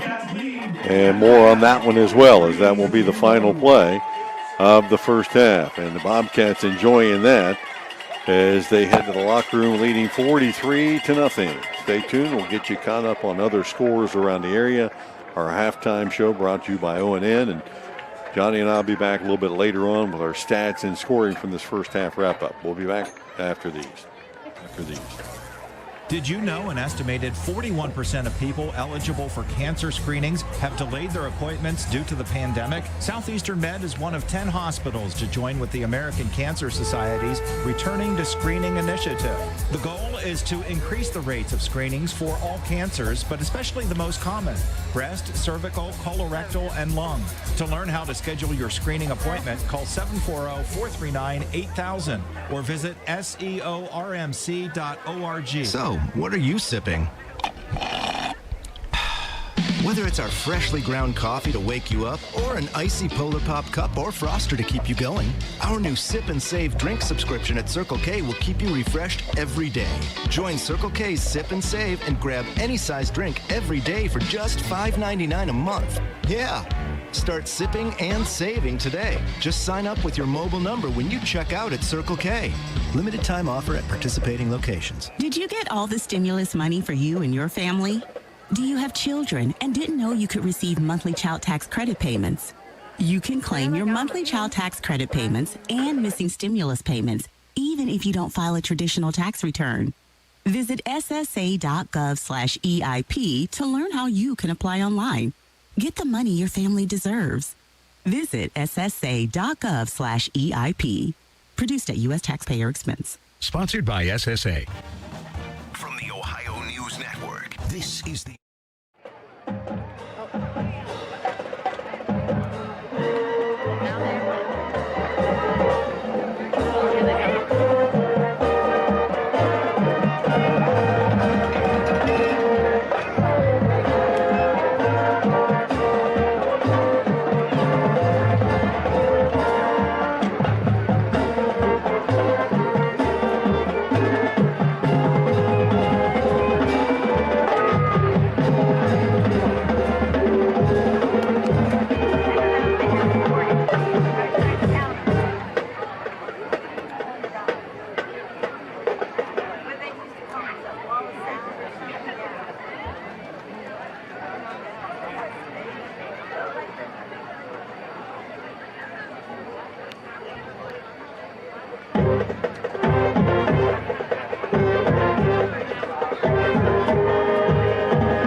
Welcome to Cambridge Marching Band Senior Night 2021. Our first senior is Madison Anchor. Madison Anchor is a member of the Color Guard and is escorted by Clayton and Chrissy Anchor and Megan and Kevin Bullock. Madison is a 4-year member of the Color Guard and has participated in 3 years of choir, 2 years of swimming, 2 years of NHS, a 3-year academic award winner, a 3-year German Honor Society, 3 years participating in the school musical, 3 years of the Nike Club, 3 years of the Leo Club, and 2 years of the Gay Straight Alliance. Madison plans to major in women and gender studies, sociology, or zoo science, or whatever my mind is changed to next. Ladies and gentlemen, Madison Anchor. Our next senior is Richie Bishop. Richie Bishop is a member of the trumpet section and is escorted by Rich and Goldie Bishop. Richie is a 5-year varsity letter winner in the Cambridge Marching Band, 4-year member of the Pep Band, 4-year member of Concert Band. Richie has participated in District 9 Honors Band, Muskingum Youth Fest Honors Band, and the Zanesville Memorial Honors Band. Richie is also a member of Student Council. He plans to attend The Ohio State University and major in business. Ladies and gentlemen, Richie Bishop. Our next senior is Zach Black. Zach is a member of the trumpet section and is escorted by Melissa and Andrew Black. Zach is a 5-year letter winner in marching band. He has participated in 2 years of ECOL Honors Band, 4 years of Pep Band, and 4 years of Concert Band. Zach plans to attend the University of Akron for a bachelor's in mechanical engineering. Ladies and gentlemen, Zach Black.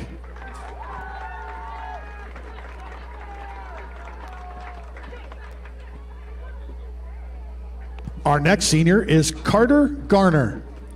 Carter Garner is a member of the percussion section and is escorted by Gene and Charles Garner. Carter is a 4-year member of the marching band, a 3-year member of concert band, and attended Mid-East Career Center for 1 year. Carter plans to go to the school of his choice and get a bachelor's degree in education to become a preschool teacher. Ladies and gentlemen, Carter Garner.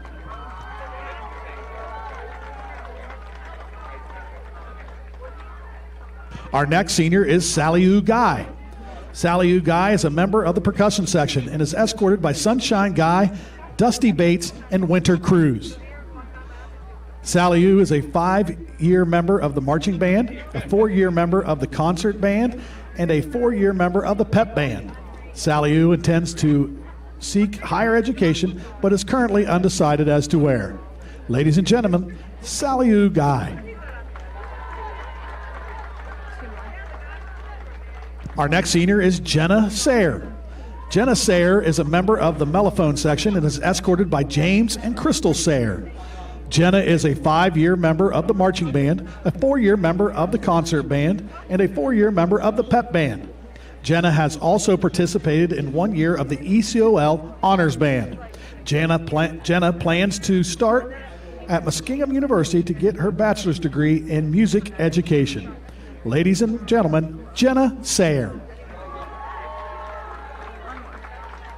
And our final CHS Marching Band senior is Braden Smith. Braden is a member of the baritone section and is escorted by Jamie Baker and Tim Smith. Braden is a 3-year member of the marching band, a 4-year member of the concert band, and is also a letter winner in academics, and 1 year of track. Braden plans to attend Ohio State University and major in computer science. Ladies and gentlemen, Braden Smith.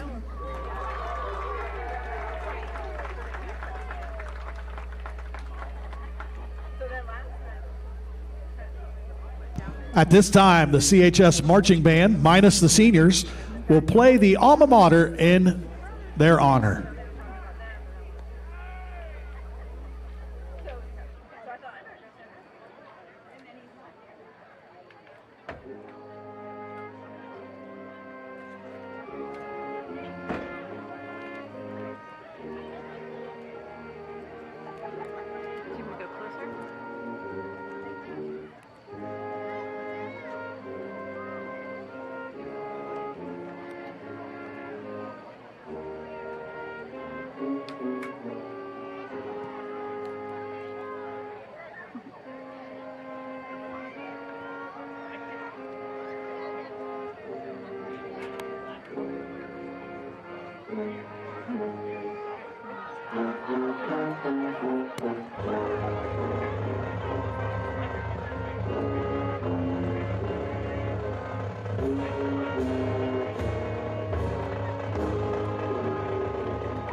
Marching band seniors.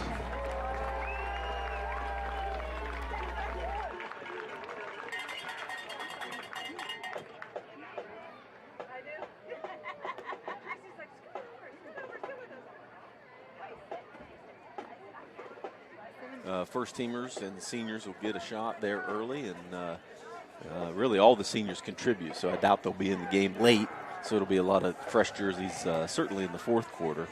But Cambridge pretty efficient in that first half. A couple things went their way, a couple interceptions, really good heads-up interceptions too that helped them along the way. Penalties need to clean up. They had 4 penalties really for 50 yards, and all 4 of them we had mentioned were holds.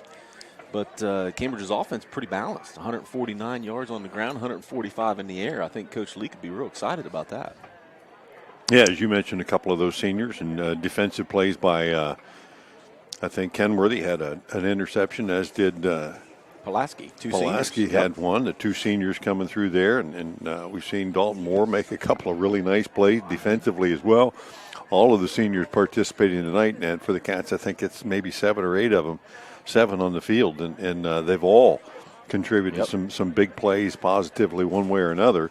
And as much as that happens, you looking at senior night and you're honoring those seniors and stuff. But really the nucleus of this team for the Bobcats is their junior class, and they're going to have a lot of guys back next year. Yeah, they're fortunate to have 16, 19, something like that juniors. So that obviously numbers-wise they carry the roster for sure, but honoring these seniors with a W tonight is certainly the way that they want to go out as their last home game as well. So some stats for the Cats offensively on the ground. I said 149 yards total rushing for the Cats, only on 14 attempts. Caden Moore with that big 42-yarder pushed his total 6 carries for 69 yards, but Caden Kenworthy leads the way with 7 carries for 76 yards. He had the first 2 back-to-back, 32 and 34-yarders to start the game, and then Jake Valentine with 1 rush for 4 yards. Caden Moore through the air, 10 for 14, pretty efficient with the rain especially. As I mentioned, 145 yards, but 2 TDs, which is really nice to get Davion Jeffrey involved in the offense, which is nice. 4 catches, leads the Cats with 58 yards as well. Several other guys with a couple catches, and Owen Feldner with another TD on the offensive end as well as the kickoff return. Yeah, and we normally, at halftime, you see kickers and special teams guys come out and do a little kicking and stuff, or maybe a quarterback come out and throw a little bit. But Caden Moore has actually taken field, and he's practicing extra point attempts there. And if he's kicking, who's holding? And watching him kick, I don't know why they're letting him kick so many. Because both the normal kickers are in the end zone receiving them, and then maybe he just want to get out of the locker room. I don't know. I don't know if I'd be wanting to stretch that leg out that way if I was Caden Moore. I think I'd work on that arm a little bit more. So as typically happens, you get to this point, and the last couple of weeks we've talked about this, and even during the break tonight, you and I were looking at the playoff scenarios and the situation in this particular region with the Bobcat, Division 4, Region 15. And, if we just take a look at the top 8 teams right now, St. Clairsville's number 1 and pretty much locked into that spot. They got a win last night, actually. And Bloom Carroll, I think. It's actually flipped. Bloom Carroll. Yeah, Bloom Carroll's number 1, St. Clairsville's number 2. I just pulled it up on mine. Well, because St. Clairsville won last night. So they're counting their win last night. But as soon as Bloom Carroll gets their points tonight, they'll be back in that number 1 spot. Right. Carrollton at the 3 spot, and New Concord John Glenn in a host position at this point, and number 4. And they were winning last, we noticed. Indian Valley at number 5, Meadowbrook at number 6. They were winning as well. Philo at number 7, and Cambridge sits at number 8. Marengo Highland at 9, and Columbus Linden McKinley at 10. And if there's going to be some movement, it's probably going to be in that 8, 9, 10, 11 spot. Exactly, and don't forget about Heath at the 11 spot. They've got an opportunity to gain some extra points by winning a couple of games. I think what's probably going to work out here, in my assumption, is you're going to see Highland at number 9. They're going to fall. They've got 2 really tough games tonight and next week, so I think they're going to lose at least one of those, if not both. So they're going to fall. But Lyndon McKinley, on the opposite hand, they've got 2 winnable games for them. So I think they're going to move up. And I think what they'll do is I think John Glenn will beat Philo tonight, which means Philo will drop to number 8.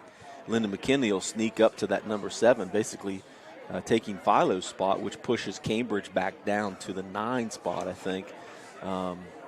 But hopefully Cambridge can hold that 8 and go into next week at the 8 spot and take their chances with St. Clairsville and be able to host a game. Yeah, St. Clairsville obviously very good right at the top there, first or second. And, of course, Heath, you talked about them. They've got Newark Catholic tonight that comes in 8-0. That could be a tough opportunity for them. But then they closed out with a 1-win Johnstown team in Week 10. So even with a win there, they probably wouldn't pick up a lot of points in that, but it would be a W.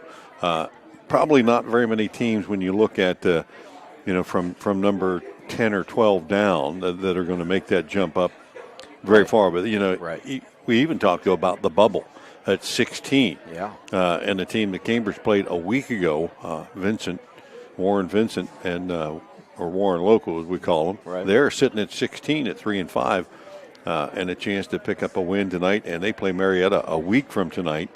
And that could propel them in, but they would be the 16 seed there. And I thought of this when this the whole playoff format was first introduced, and I thought, what record are those number 16 teams going to end up with? And there's a lot of teams there that do not have a winning record and are going to make the playoffs with a losing record. Right, and more so in other regions, not ours, which is Region 15, because you can see that we have 23 or 27 teams. Yeah, 27 teams in our region. So you're going to see that not as much in our region as you will in some other regions. There are some regions that only have 17, 18 teams. So you're going to have some losing records in those for sure. But, yeah, we in our region will have an opportunity to get some teams in there with 3, 4, 5 wins. Yeah, Licking Valley sitting at 15 right now are 2-5 with 2 games to go. Yeah. They play Granville, so likely to be 2-6 right. as they play Granville tonight, but could finish with a win against Licking Heights. And would that be enough points to get them in? Who knows, at that point. But you probably don't want to be the 16 seed. No, definitely not. But I think Warren I think they're going to get one win against Marietta. They're playing New Philly tonight. Now, if they can pull off an upset against New Philly tonight, they're definitely going to move up in the standings because New Philly is a D3 school. Plus, New Philly's got 5 wins already. So that would certainly propel Warren. I would guess that Warren will probably take the L tonight but beat Marietta next week. So I think they'll solidify themselves in that 15, maybe 16 range. So, you don't want to be at the bottom. You want to be in the top 8 and realistically the top 4 because the top 4 are typically your solid blue bloods anyway. But to be in the top 8 would be great to host a game. But just because you're in the bottom 8 doesn't mean you don't have a chance. I mean, there's still some pretty darn good teams in that 8 to 13 range. Well, yeah, it just means you're going to be on the road for right. week 1, and exactly. it doesn't mean, like we've talked, that you're not going to win. But both teams have made their way back on the field. They're getting a little stretching in here for the second half. The clean jerseys getting a little extra stretching in as our score 43-0 Bobcats at halftime. We expect a running clock to take place as we get kicked off here. We'll take one more break. Second half kickoff coming up right after these messages. Most of us are faced with uncertainty every day. Your job, your finances, sporting events, schooling for your children, and so much more. With so much uncertainty surrounding you, there's one auto dealership that you can be certain about, and that's Doan Ford. You can be certain that you'll always get a great deal and the best service afterwards. In business for nearly 60 years has given Doan Ford the reputation of being a strong, reliable dealership. Be certain. Choose Doan Ford. Online at DoanFord.com. When it's game night, let Papa John's Pizza on Southgate Park Parkway feed your team after the game. Hey, this is Shannon. You can create your pizza with all your favorite toppings or pick one of our specialty pizzas like the Super Hawaiian, the Philly cheesesteak, the Works, or the Fiery Buffalo Chicken. Don't forget we also have chicken poppers, wings, breadsticks, and cheese sticks too. Call 740-439-PAPA. That's 439-7272 or order from your phone at papajohns.com. Marlin Stadium, second half just about to get underway. We want to thank our halftime sponsor, Papa John's of Cambridge on Southgate Parkway. 43-0 Cats on top of the Tigers here. And other than the penalties of that first half, in the last 2 weeks, we've really seen the Bobcats put all the different phases of the game together. And tonight, even under some difficult conditions, throw the ball well, run the ball pretty well, play good defense, and special teams has come along as well. Yeah, I think tonight what I've been most impressed with is Caden Moore being patient in the pocket, number one, and not getting too flustered. Now, it could be that maybe there's not a lot of pressure on him either. I don't know, but he's making good decisions with the ball and getting everybody involved, which he typically does. But running the ball, controlling the line of scrimmage up front, obviously is huge. But don't forget about the defense. I know we talk a lot about offense, but this Cats defense has been very dominant in some games. And so far tonight, only a total of 62 yards given up in the first half. So the Cats have put together a pretty good game defensively already tonight as well. Yeah, Cats have pitched 2 shutouts defensively this year. And on 2 other occasions, they've held teams to 7 and 10 points, and then, of course, a 0 again so far here tonight. So those are pretty good efforts. I think anytime you look on the schedule and you say, hey, a couple of zeros pitched by the defense, it's not easy. Go 4 quarters and not have anybody score. And I see one of the Cambridge players come out on crutch. It looks like Levin Pulaski. Yeah, Pulaski sat out a lot of the second quarter. I saw him down there getting some treatments on the sideline. So the good news is he's walking gingerly, but he's walking. So get him healthy. This game at second half, I think we can get by without him. So get him off and let him relax a little bit. It's not going to hurt you too much. Parsons on for the Valentine Insurance kickoff. Chavez back deep, stands at the 5-yard line. Parsons last time bounced it in front of him, and this time we'll do that again as it's going to hit on about the 18 and over the head of Chavez back inside the 10. He'll chase it back there. Bunch of Bobcats with him. He got past the first line of defenders. The second line will catch up and haul him down to about the 16-yard line. Near disaster for the Tigers once again.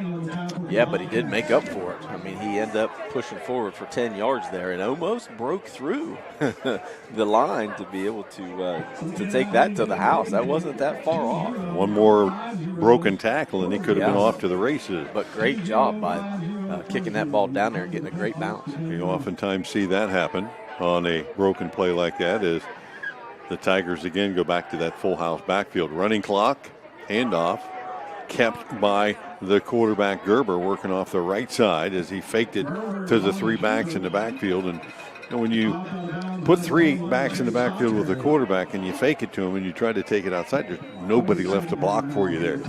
You've utilized everybody in the fake issue, and he didn't pick up a lot, maybe 5. And the Tigers pretty content here to let this, of course, you're not stopping the clock no matter what you do at this point. Right, but it was good defensive recognition there by the Cats. They held their ground. I mean, really, he had a receiver out there blocking for him, but the Cats held their ground to be able to keep him bottled up for really just 5 around the end. Chavez wide to the right. Dorson to the left. Handoff deep back. And again, that's going to be Bartlett. And he's going to be drugged down for a short gain out to about the 24. Short of the line to make. 3rd down and a long 3. Running clock here. You can anticipate that each team will get about 1 possession per period, maybe. If you're lucky, maybe more. And again, 4 backs, a high snap, and again, hauled down by the quarterback Gerber. And Cats chase him down in the backfield. Gerber made something out of nothing, and I don't know how he got out of that show. There's a couple of Cats there down on the field, and He should have been sacked for a loss, but was able to squeeze his way out and find his way forward for a first down. Yeah, I mean, that was almost disastrous as it bounced off his hands high, and Cambridge was real aggressive to get in the backfield. But he made a good move to be able to get the first down. Again, direct snap, Gerber hands it off. Straight ahead Bartlett, and Bartlett a little sidestep the first tackler, but right into the hands of several more Bobcats, including Vincent Lopez. Bo Stotsberry in there as well. We're under 9 minutes left here in the third period. 43-0 Cats, and the Tigers really, they haven't dented Cambridge territory by much. Early in the game got to about the 35 and then knocked backwards as the fake again to Whittakin, and Gerber will keep it again, and a late flag came in here as Gerber knocked down for a short game, but then the flag came in by the referee. And there's a little bit of extracurricular, and possibly so. Well, he sent out a player, so. Personal foul, defense number 66. And that's going to be Vincent Lopez. Late hit, or maybe yeah, I would say late hit. He said personal foul. Kind of jumped in there at the last second, and so that's going to be an automatic first down for the Tigers and give them a little momentum out to the 43-yard line. Mobilini checks in for the Bobcats on the defensive line. He normally makes something happen here as it's 1st and 10. Gerber to Whittakin, trying to get outside right side. Lost his footing, then broke a couple of tackles. Valentine is finally going to haul him down. Well, it looked like he was down in the backfield. He made a cut. He slipped and made a cut and went down, and looked like his knee was down. No beam.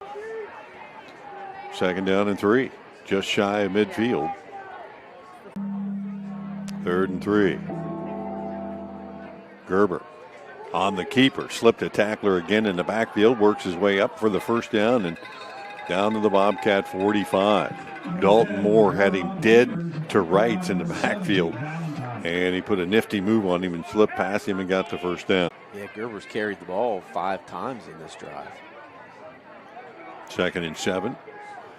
Gerber on the give this time. Whittakin right side, and Kenworthy will jump on the backside there and haul him down after a short gain. He got to the 40, maybe just inside the 40. And a pickup of another 3 or so makes it 3rd and 4. And the ball came out there, too, at the end of that play, but the official said that he was down prior to the ball coming out. No doubt, 4-down territory for the Tigers here with 5 minutes and running left here in the 3rd. They'll go unbalanced to the right side this time. And a direct snap and movement in the backfield is going to cost them. And it looked like the center just did not snap the ball. Of course, you change everything up. You take the quarterback out. You got a different guy calling signals. Bartlett became the direct snap, the wildcat, if you will, quarterback. And one of the reasons that I just don't like that play at all, unless you do it enough that there is some familiarity there. Everything's different, and you see exactly the result of that. So -5 for the Tigers instead of 3rd and 5. They've got 3rd and 10. Same formation. Unbalanced line to left. High snap over Bartlett's head, and the race is on. Stotsberry chased it down, kicked it further. Bobcats just got to scoop and score, and it will be Bo Stotsberry taking it in. And Bo Stotsberry give the Bobcats their 2nd defensive score of the night. And again, a bad snap contributed to that. So Bo Stotsberry, and I tell you what, those defenders, you haven't seen them run that fast all year long. No. When you know that there's a touchdown at the end of that rainbow. Yeah, and it looked like Trey Stotsberry was first to be able to try to pick it up. He was racing Bartlett back to be able to pick the ball up, and they kind of fought for it and kicked it even further. And yes. He says, well, if I can't get the TD, I guess I'll let my brother get it. And Bo picked her up and stumbled into the end zone. So Valentine on the hold, and it is going to be Kenworthy on the kick here. And the snap is there, the hold is down. Kenworthy's kick, or check that, Moore. Caden Moore the kicker, and that's why he was trying a halftime, huh? Yeah. And unsuccessful in that extra point attempt. But the Bobcats tack on another 6, 49-0 with 4 minutes left here in the third period. We'll be back right after this. Always think about it, but our military members surround us every day. Whether they're active duty, veterans, surviving spouses, these folks have given up a lot to keep us safe. Abel's Heating would like to thank those individuals who live in Muskingum, Guernsey, Morgan, Noble, or Perry County in the best way they know how, by providing warmth and comfort to 2 individuals in need of a new electric or gas furnace before winter begins. For more information and to complete an application before October 20th, visit heatforourheroes.com. Abel's Heating, Cooling, Electric, and Refrigeration. One company, one goal. Your comfort. 4 minutes remaining here in the third period. 49-0 as the Bobcats get the scoop and score from Bo Stottsbury, and the extra point attempt by Caden Moore unsuccessful. And it will be Connor Theo back on for this Valentine Insurance kickoff. Everybody getting in the kicking act tonight. I can kick too, Coach. Theo kicks this one deep. Chavez has to go off his face mask at the 5-yard line, picks it up at the 10, and then chased down out around the 15-yard line.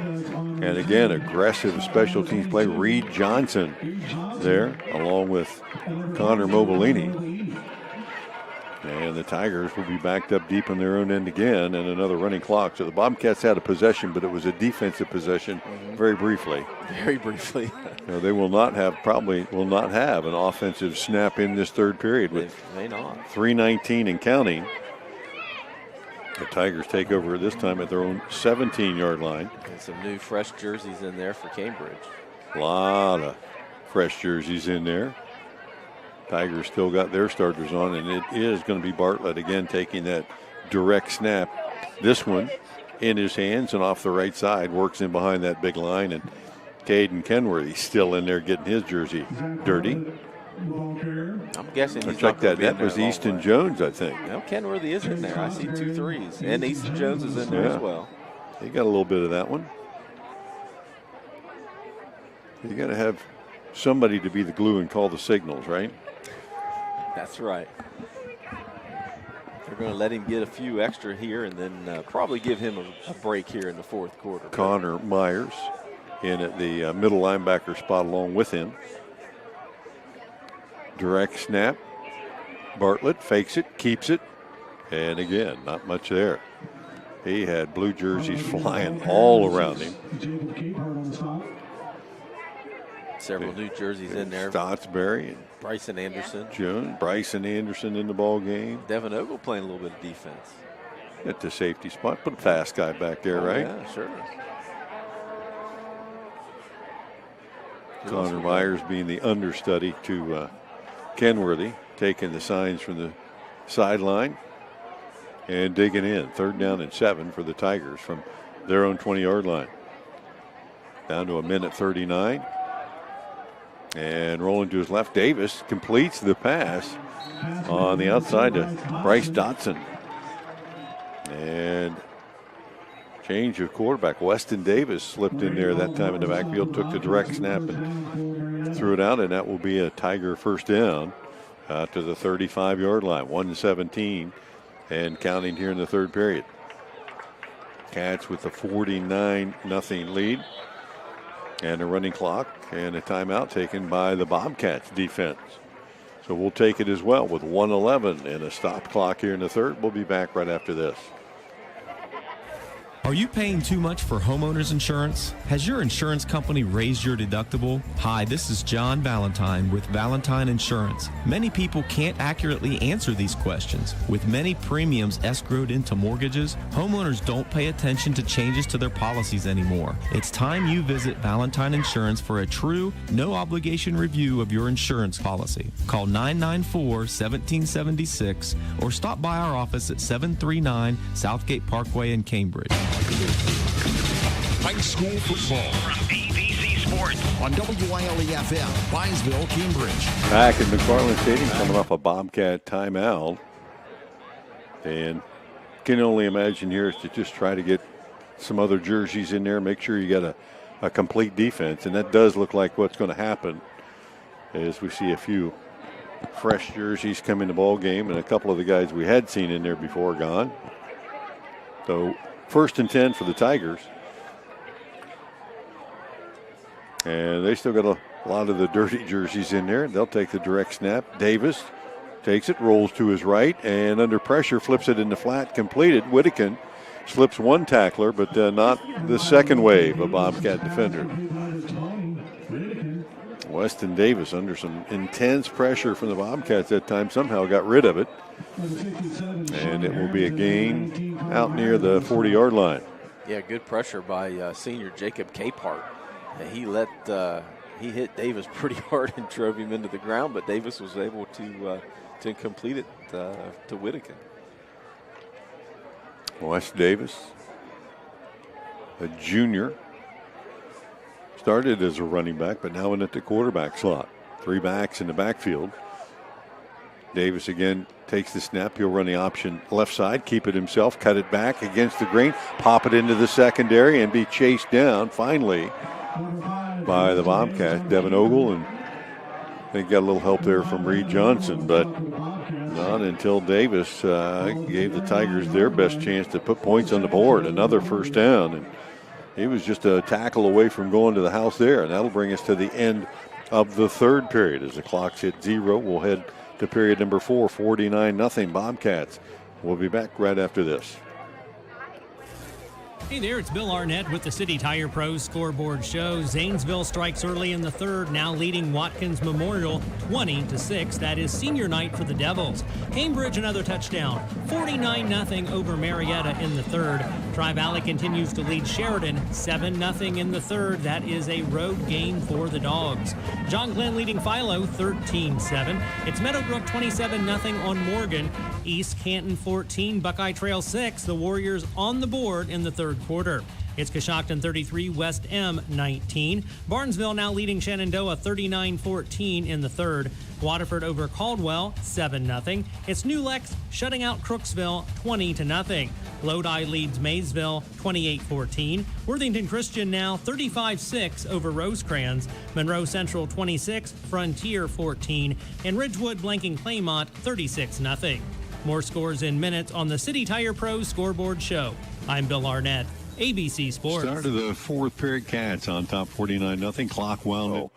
Davis with the handoff straight ahead. Bartlett again will pick and weave his way into the middle of that defense and run into the waiting arms of a number of Bobcat tacklers.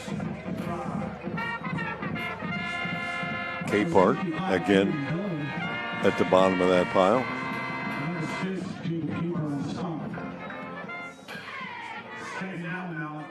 Tigers picked up a few yards on that play, 2nd and call it 7. 2 receivers to the left again. Davis at the wheel in the backfield. Takes the snap.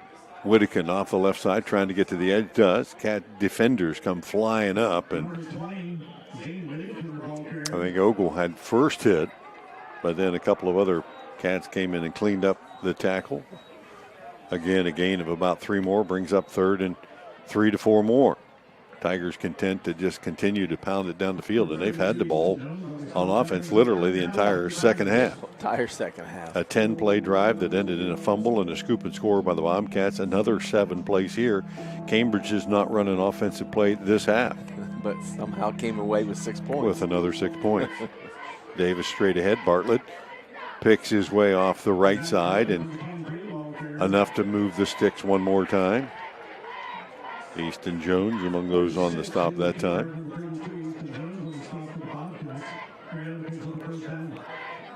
Bobcats. A lot of young jerseys in there. William Unklesby is in on the line as well. Frankie Jakubik. Sean Harrington. Yep. The game for the Cats. I did see Cody Quillen in there on the tackle with a couple plays ago as well. Frankie Jakubchak. Bartlett, left side, gets to the edge and then driven out of bounds. Deontay Jones on the stop for the Cats. A couple more guys getting shuffled in and out. Nathan Schultz and I want to thank the athletic secretary this week for getting us an updated roster Yes. so we can get some of these guys' names right. The parents are probably thanking her more than anybody since we can call their names out when they're on the field. Yep. Clayton Myers in the game along with Connor Myers. A handoff Whittakin. And for the Bobcats on that stop, Riley Wilson. Yep. And Riley was the one that got the touchdown last week, was wearing number 12. Apparently his jersey is 12 for away games and 10 for home games. Well, we'll have to make note of that because there's no 12 on our roster tonight. Right. So apparently he's 12 on the road. Well, that's good to know. Yes. One of us should know that. I'm glad you do. Well, under 9 minutes to go. It was brought to my attention. Tigers pick up the first down, 1st and 10. Again, Bartlett left side. Picks his way back, cuts back and into the end zone. He'll pop it in for the first score of the night for the Tigers. So from 10 yards out. Actually, I'm going to say 13 yards out. Tigers get their first score of the night. It's Bartlett's 24th carry of the night. Extra point attempt coming up. Meagle. And that's going to be no good as the bad snap caused the muff, and it will stand 49-6 Cats, 8:46 left to go in the game. The Tigers get their first score of the night. We'll be back right after this. What would you do in the event of a total loss if you couldn't rebuild your house? Did you know that 80% of homes are uninsured? Erie Insurance has guaranteed replacement costs. No matter the cost, Erie Insurance will rebuild your house with the like, kind, and quality material. Call the offices of Carr and Antle today at 740-373-6058 or call or text Jim Antle at 740-995-3244 for a free quote. Carr and Antle Insurance. 8:46 left in the game. 8:46 left in the game. Schaefer scoreboard, insurance scoreboard update, 49-6. Cats on top. Tigers get their first score of the night. Zach Bartlett from 13 yards out. Rumbles in, capping an 83-play drive, 83-yard drive. 24 carries on the night. Wow. Now a little bit of statistical knowledge. Statistical things going on here. We're trying You to got figure it positive out. plays and negative plays. They got to be figured in here, but we got a Valentine Insurance kickoff as Meagle will approach.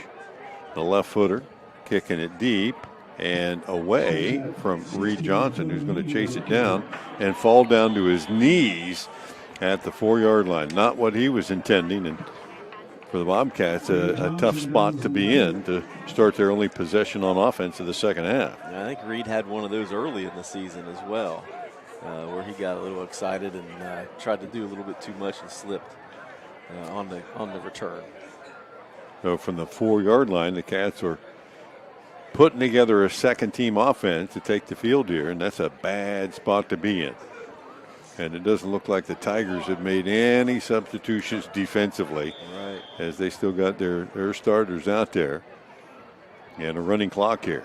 And the Cats are content to let it run, probably take a timeout before you get a penalty. And well, they're going to need to hurry. Hustling the offense on the field and in line.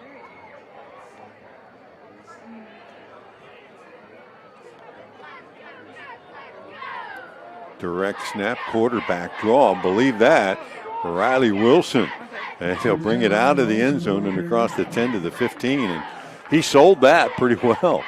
Drop back into the end zone, and that would cause you to take a deep breath and slide to the edge of your chair. And another WB Green Insurance first down. Bobcats get out of the hole and keep the clock running here.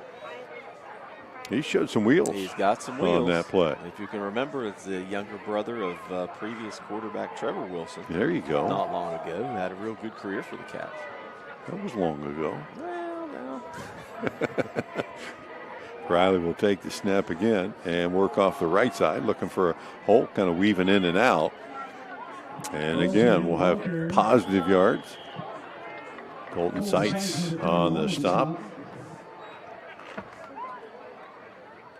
And Riley. So he was the guy last week that popped it into the end zone. We had no clue who that might be. The roster we had a different number or name. He'll come all the way to the sideline to get the play. And you see Riley, not a real big guy, but he is quick, and he's a heady player. He'll head back in with Yakupchak. Play clock down to 6. And Coach Leake will step up and call timeout before this thing gets to 0. I think he might have gotten it in time. He did. So we'll take a timeout with him. 6:05 remains in this game. 49-6 Cats. We'll be back right after this. Your home and your car are likely your two biggest investments. Protecting them from unexpected damage is a prime concern to WB Green Insurance. They are proud to represent Westfield Insurance, a financial service organization that provides insurance products for your home, auto, and business. Sharing knowledge, building trust is Westfield Insurance's pledge to their customers, along with personalized claim service that's fast and friendly. To learn how Westfield can help with your insurance needs, talk to WB Green Insurance today. Back in the 18 minutes of this contest. It started with some fireworks early by the Bobcats and trying to end it that way with 6:05 on the clock. As soon as they get in play, we'll continue to run. But Cats leading 49-6, and second teamers in there for the Cats on offense, led by Riley Wilson. Two wideouts to his left, one to his right. Hands it off in the backfield. Clayton Myers on the carry that time. Knocked down for no gain. And Bobcats facing third and long here. Taking as much time as they can.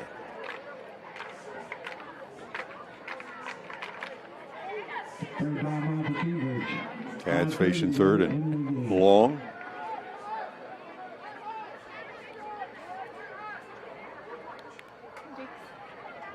Quarterback keeper coming left side, and Wilson nearly lost the handle on the catch of the snap, but he'll get it out near the 20.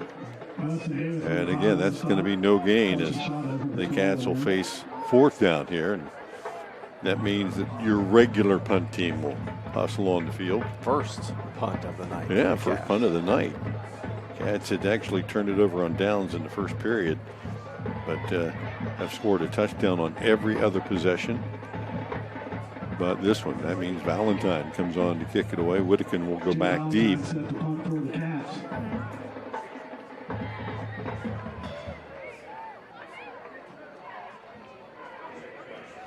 As Valentine will let that clock wind down just as far as he can. Knocking time off that clock. 4:27. He'll look for the snap. It's a good one. Steps into it. High floating kick. That's taken by Whittakin on the run at the 48 for the Cats. Up the left sideline. Inside the 40 down to the 30.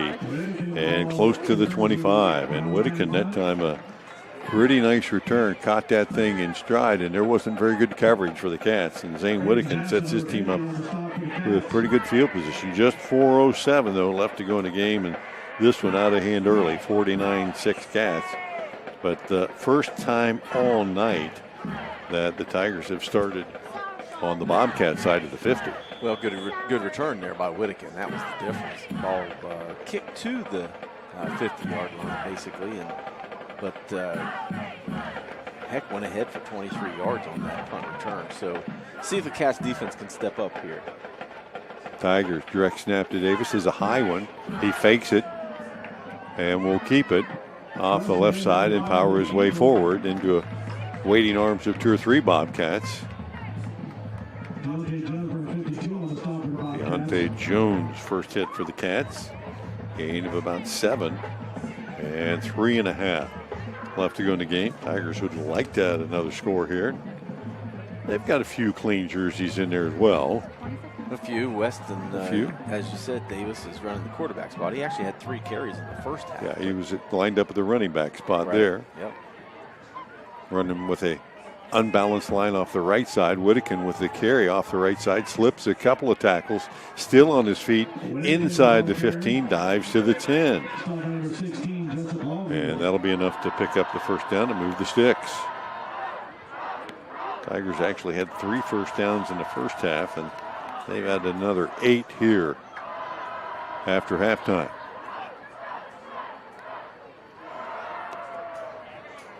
A lot of blue jerseys around the ball there. Just a couple missed tackles and younger guys getting real excited and trying to make a big hit, and just didn't wrap up. 1st and 10. Cats showing blitz. It'll be an option left side on the keeper. Davis slips up inside and takes it inside the 10. As the Cats continue to shuffle a couple of guys in and out. Davis' 6th carry on the night for 39 yards for the Tigers.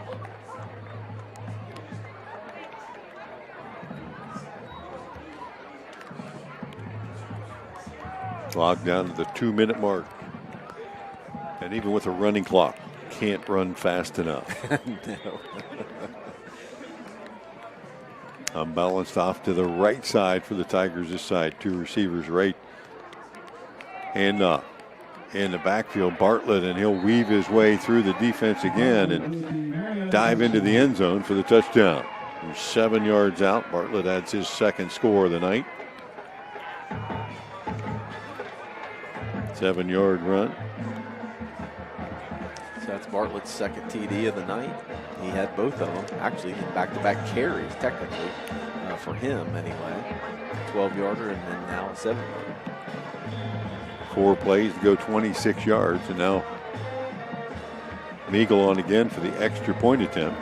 Making sure they get all their players on the field. 1:42 left in the game as the Tigers have added the last 2 scores of the night.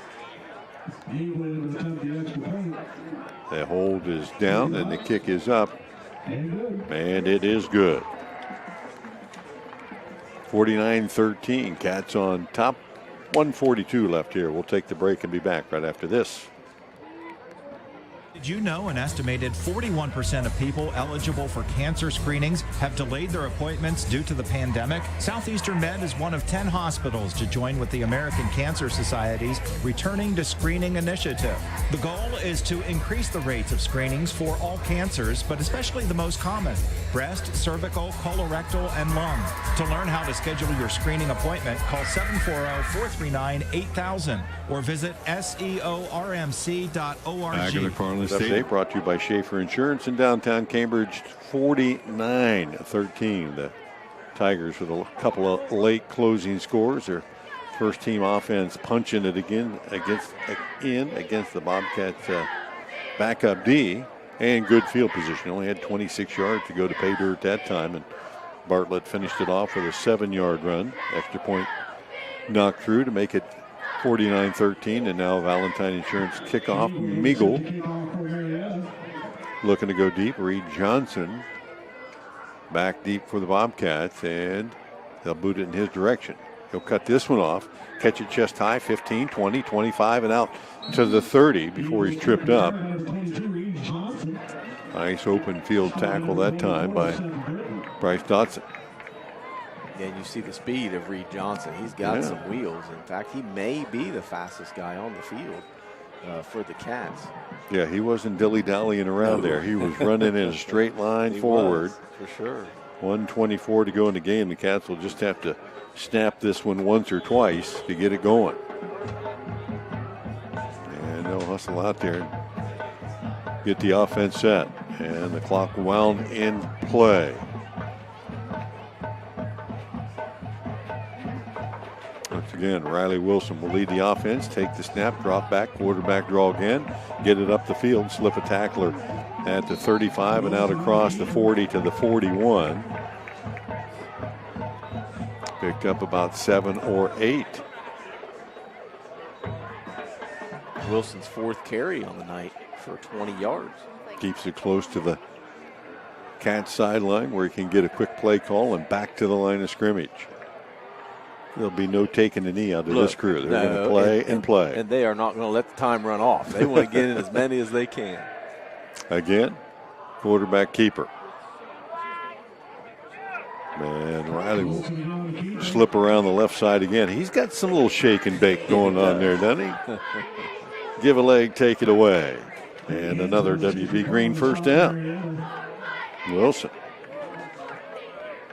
And back to the line again. Another 10 seconds left. Can they get one more play off? And they want to get one more in. Heck yeah. Clock winding down, 6 seconds left. Wilson will take one more snap and run it that way again. And that one might be the last one of the night. Indeed, it will, as Wilson will get back to the line of scrimmage. Not much more there, and the clock will hit zeros. And the Bobcats pick up win number 6 on the season, 49-13. The final score tonight, as the Bobcats will head to Week 10, 6-3 to take on the St. Clairsville Red Devils. The Tigers at 3-6 on the season, and they'll take on cross-county rival Warren Local. Final score once again tonight from McFarland Stadium: Cambridge 49, Marietta 13. Stay tuned.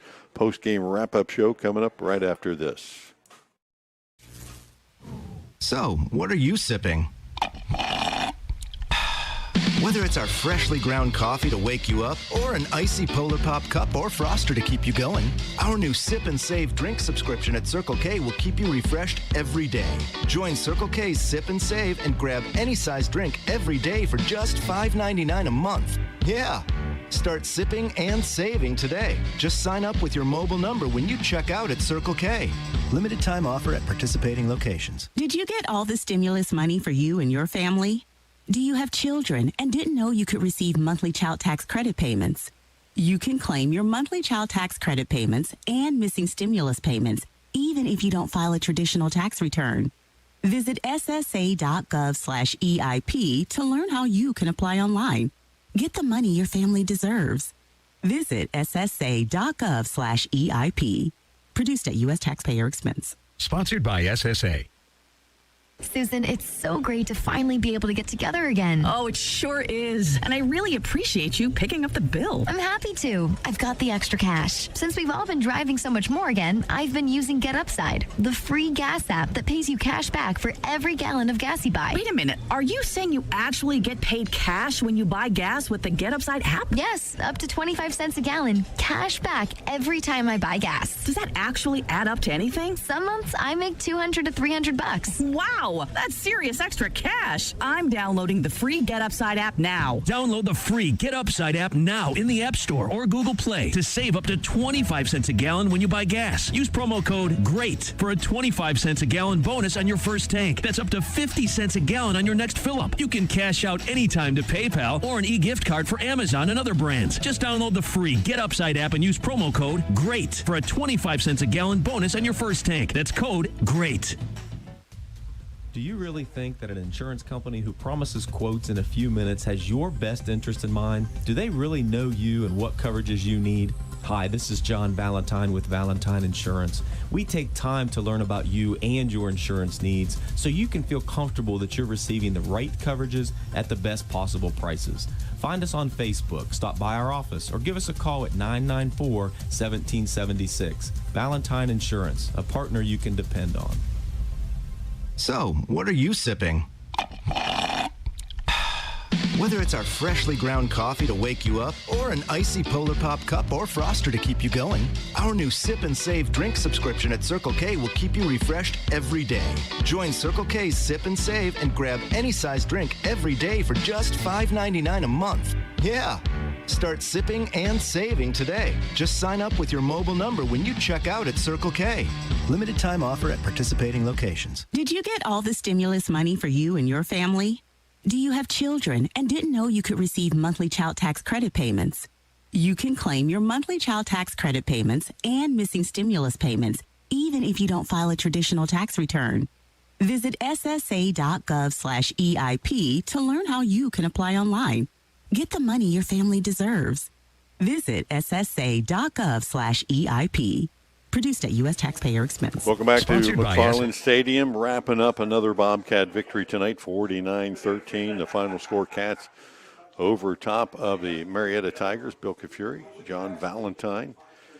Tallying things up here for you as our post-game wrap-up brought to you by Doan Ford. We want to thank all of our sponsors tonight, Valentine Insurance, Doan Ford, patrons Buckeye Mutual Insurance Company, WB Green Insurance, Abel's Heating and Cooling, West 40 Auto Sales, Southeastern Mid, Mass Tire, and Papa John's in Cambridge. 49-13. Recap the scoring for you tonight. And it was early and often. The Cats returned a kickoff opening play a week ago. Deja vu all over again. Owen Feldner, 92 yards to the house on the opening kickoff tonight, and the Cats were off and running. Extra point attempt was missed, 6-0, but Feldner would keep the Cats on the scoreboard with another score, 9:52 of the opening period.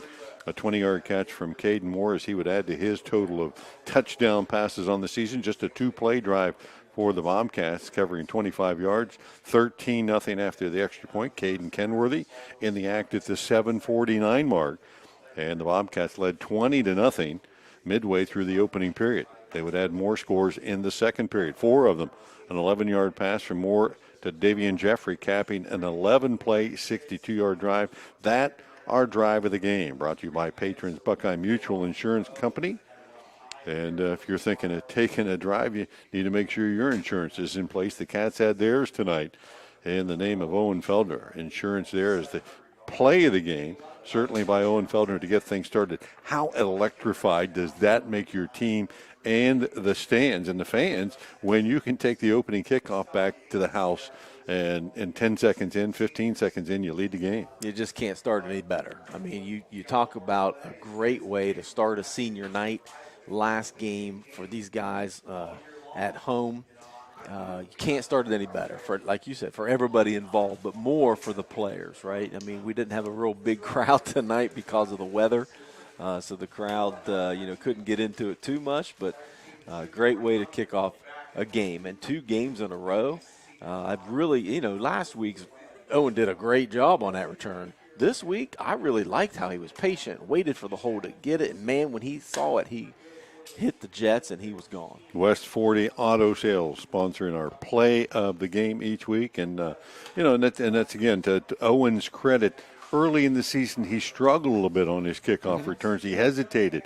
He was jitterbugging in a hole and dancing around a little bit, and actually was taken out of that role for a while and then put back into it, and has certainly blossomed as a kick returner and scored a couple of touchdowns that way, and also as a receiver has become much better for the Bobcats tonight. As we continue to recap the scoring midway through the second period, after that touchdown pass to Jeffrey, the Bobcat defense got involved. Trey Stotsberry and Jake Valentine hopping on a bad snap into the end zone over the punter's head, and they chased him down and tackled him in the end zone for a safety at the 8-minute mark, and the Cats would then get the ensuing kickoff, drive it down the field, a short field, 45 yards, and 4 plays later, Kenworthy's second score of the night from a yard out, and then Caden Moore, just before halftime, would use his feet and not his arm to add a score from 17 yards out, and the Cats led at 43-0 at the break. The first score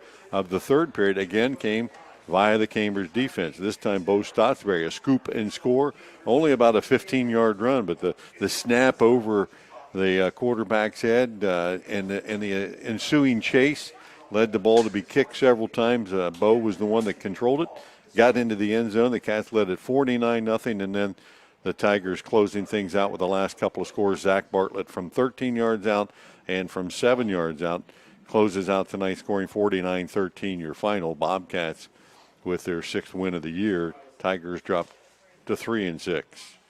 Dominating performance really from start to finish, other than, the second teamers giving up a couple scores there late to Marietta. But Cambridge's defense, again, stepped up, as they have all year long. Only 139 yards of total offense for the Tigers tonight, 113 on the ground. And, again, the 2 scores late. But Cats defense played really well tonight. 47 rushes tonight for Marietta, only 13 yards on the ground. So Cats defense stepped it up. Offensively, Cambridge was efficient. They didn't throw the ball once in the second half. Of course, they didn't really have the ball much in the second half. But Caden Moore was efficient, 10 for 14 for 145 yards and 2 scores all in the first half. And on the ground, really, it was Riley Wilson really getting the benefit of all the carries in the second half. But Caden Kenworthy led the Cats with 7 rushes, 76 yards, and the 2 big touchdowns. But the Cats on the ground for the night, 21 carries, 179 yards, adding the 145 to it, 324 yards of total offense for the Cats tonight. So offensively, looked pretty crisp. Moved the ball. Defensively, played real well as well. A couple bad snaps, but they took advantage of it from a defensive perspective. The only glaring issue were a couple holds, a couple touchdowns that were called back. That did, yeah, could have been more. For sure, could have. But that was the only thing that really hurt the Cats tonight. 5 penalties for 60 yards. But we say that, and every one of those drives they had a holding penalty they scored on anyway. Yeah, so they were able to persevere there and work through it in any of those cases as well. It is senior night, and the seniors celebrating on the field victoriously tonight as they play their last home game at McFarland Stadium, and it is one they'll remember, a 49-13 victory over the Marietta Tigers, and all the families and friends on the field as well to celebrate the moment with them as they'll do their senior walk up and down the field. We congratulate those seniors and wish them the best. They've got another tough week ahead of them, though. Week 10 looms against one of the teams, the state's top teams, and the St. Clairsville Red Devils, and we'll have that action for you here on 97.7 next week, and the streaming video as the Cats take on what could be arguably the best team in the region. At least they're number 1 as we speak. As we speak. That's right. May not be tomorrow, but 1 or 2, they're up there, and they're going to be a tough task for the Bobcats next week. They can continue to play like they have the last couple of weeks. You never count them out. Sure. Big win tonight for the Cats. Closing out our Doan Ford post-game wrap-up. Want to thank our engineer back to station, Brett, and on site here, Adam Green, bringing you all the action here. Streaming videos, he forced Stacy Matthews out into the rain in the camera to get her hair wet, and no, stayed dry tonight, just far enough underneath there that it worked out. That's fantastic.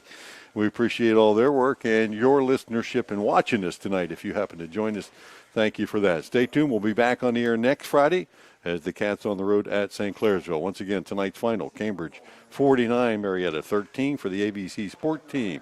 And John Valentine, I'm Bill Kafuri. Good night, everyone. High school football from ABC Sports.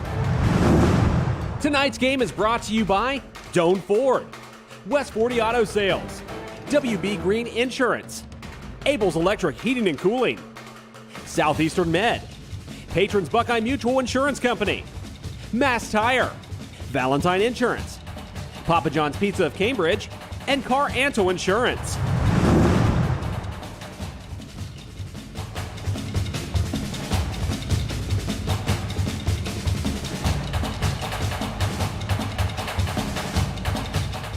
This has been a presentation of ABC Sports.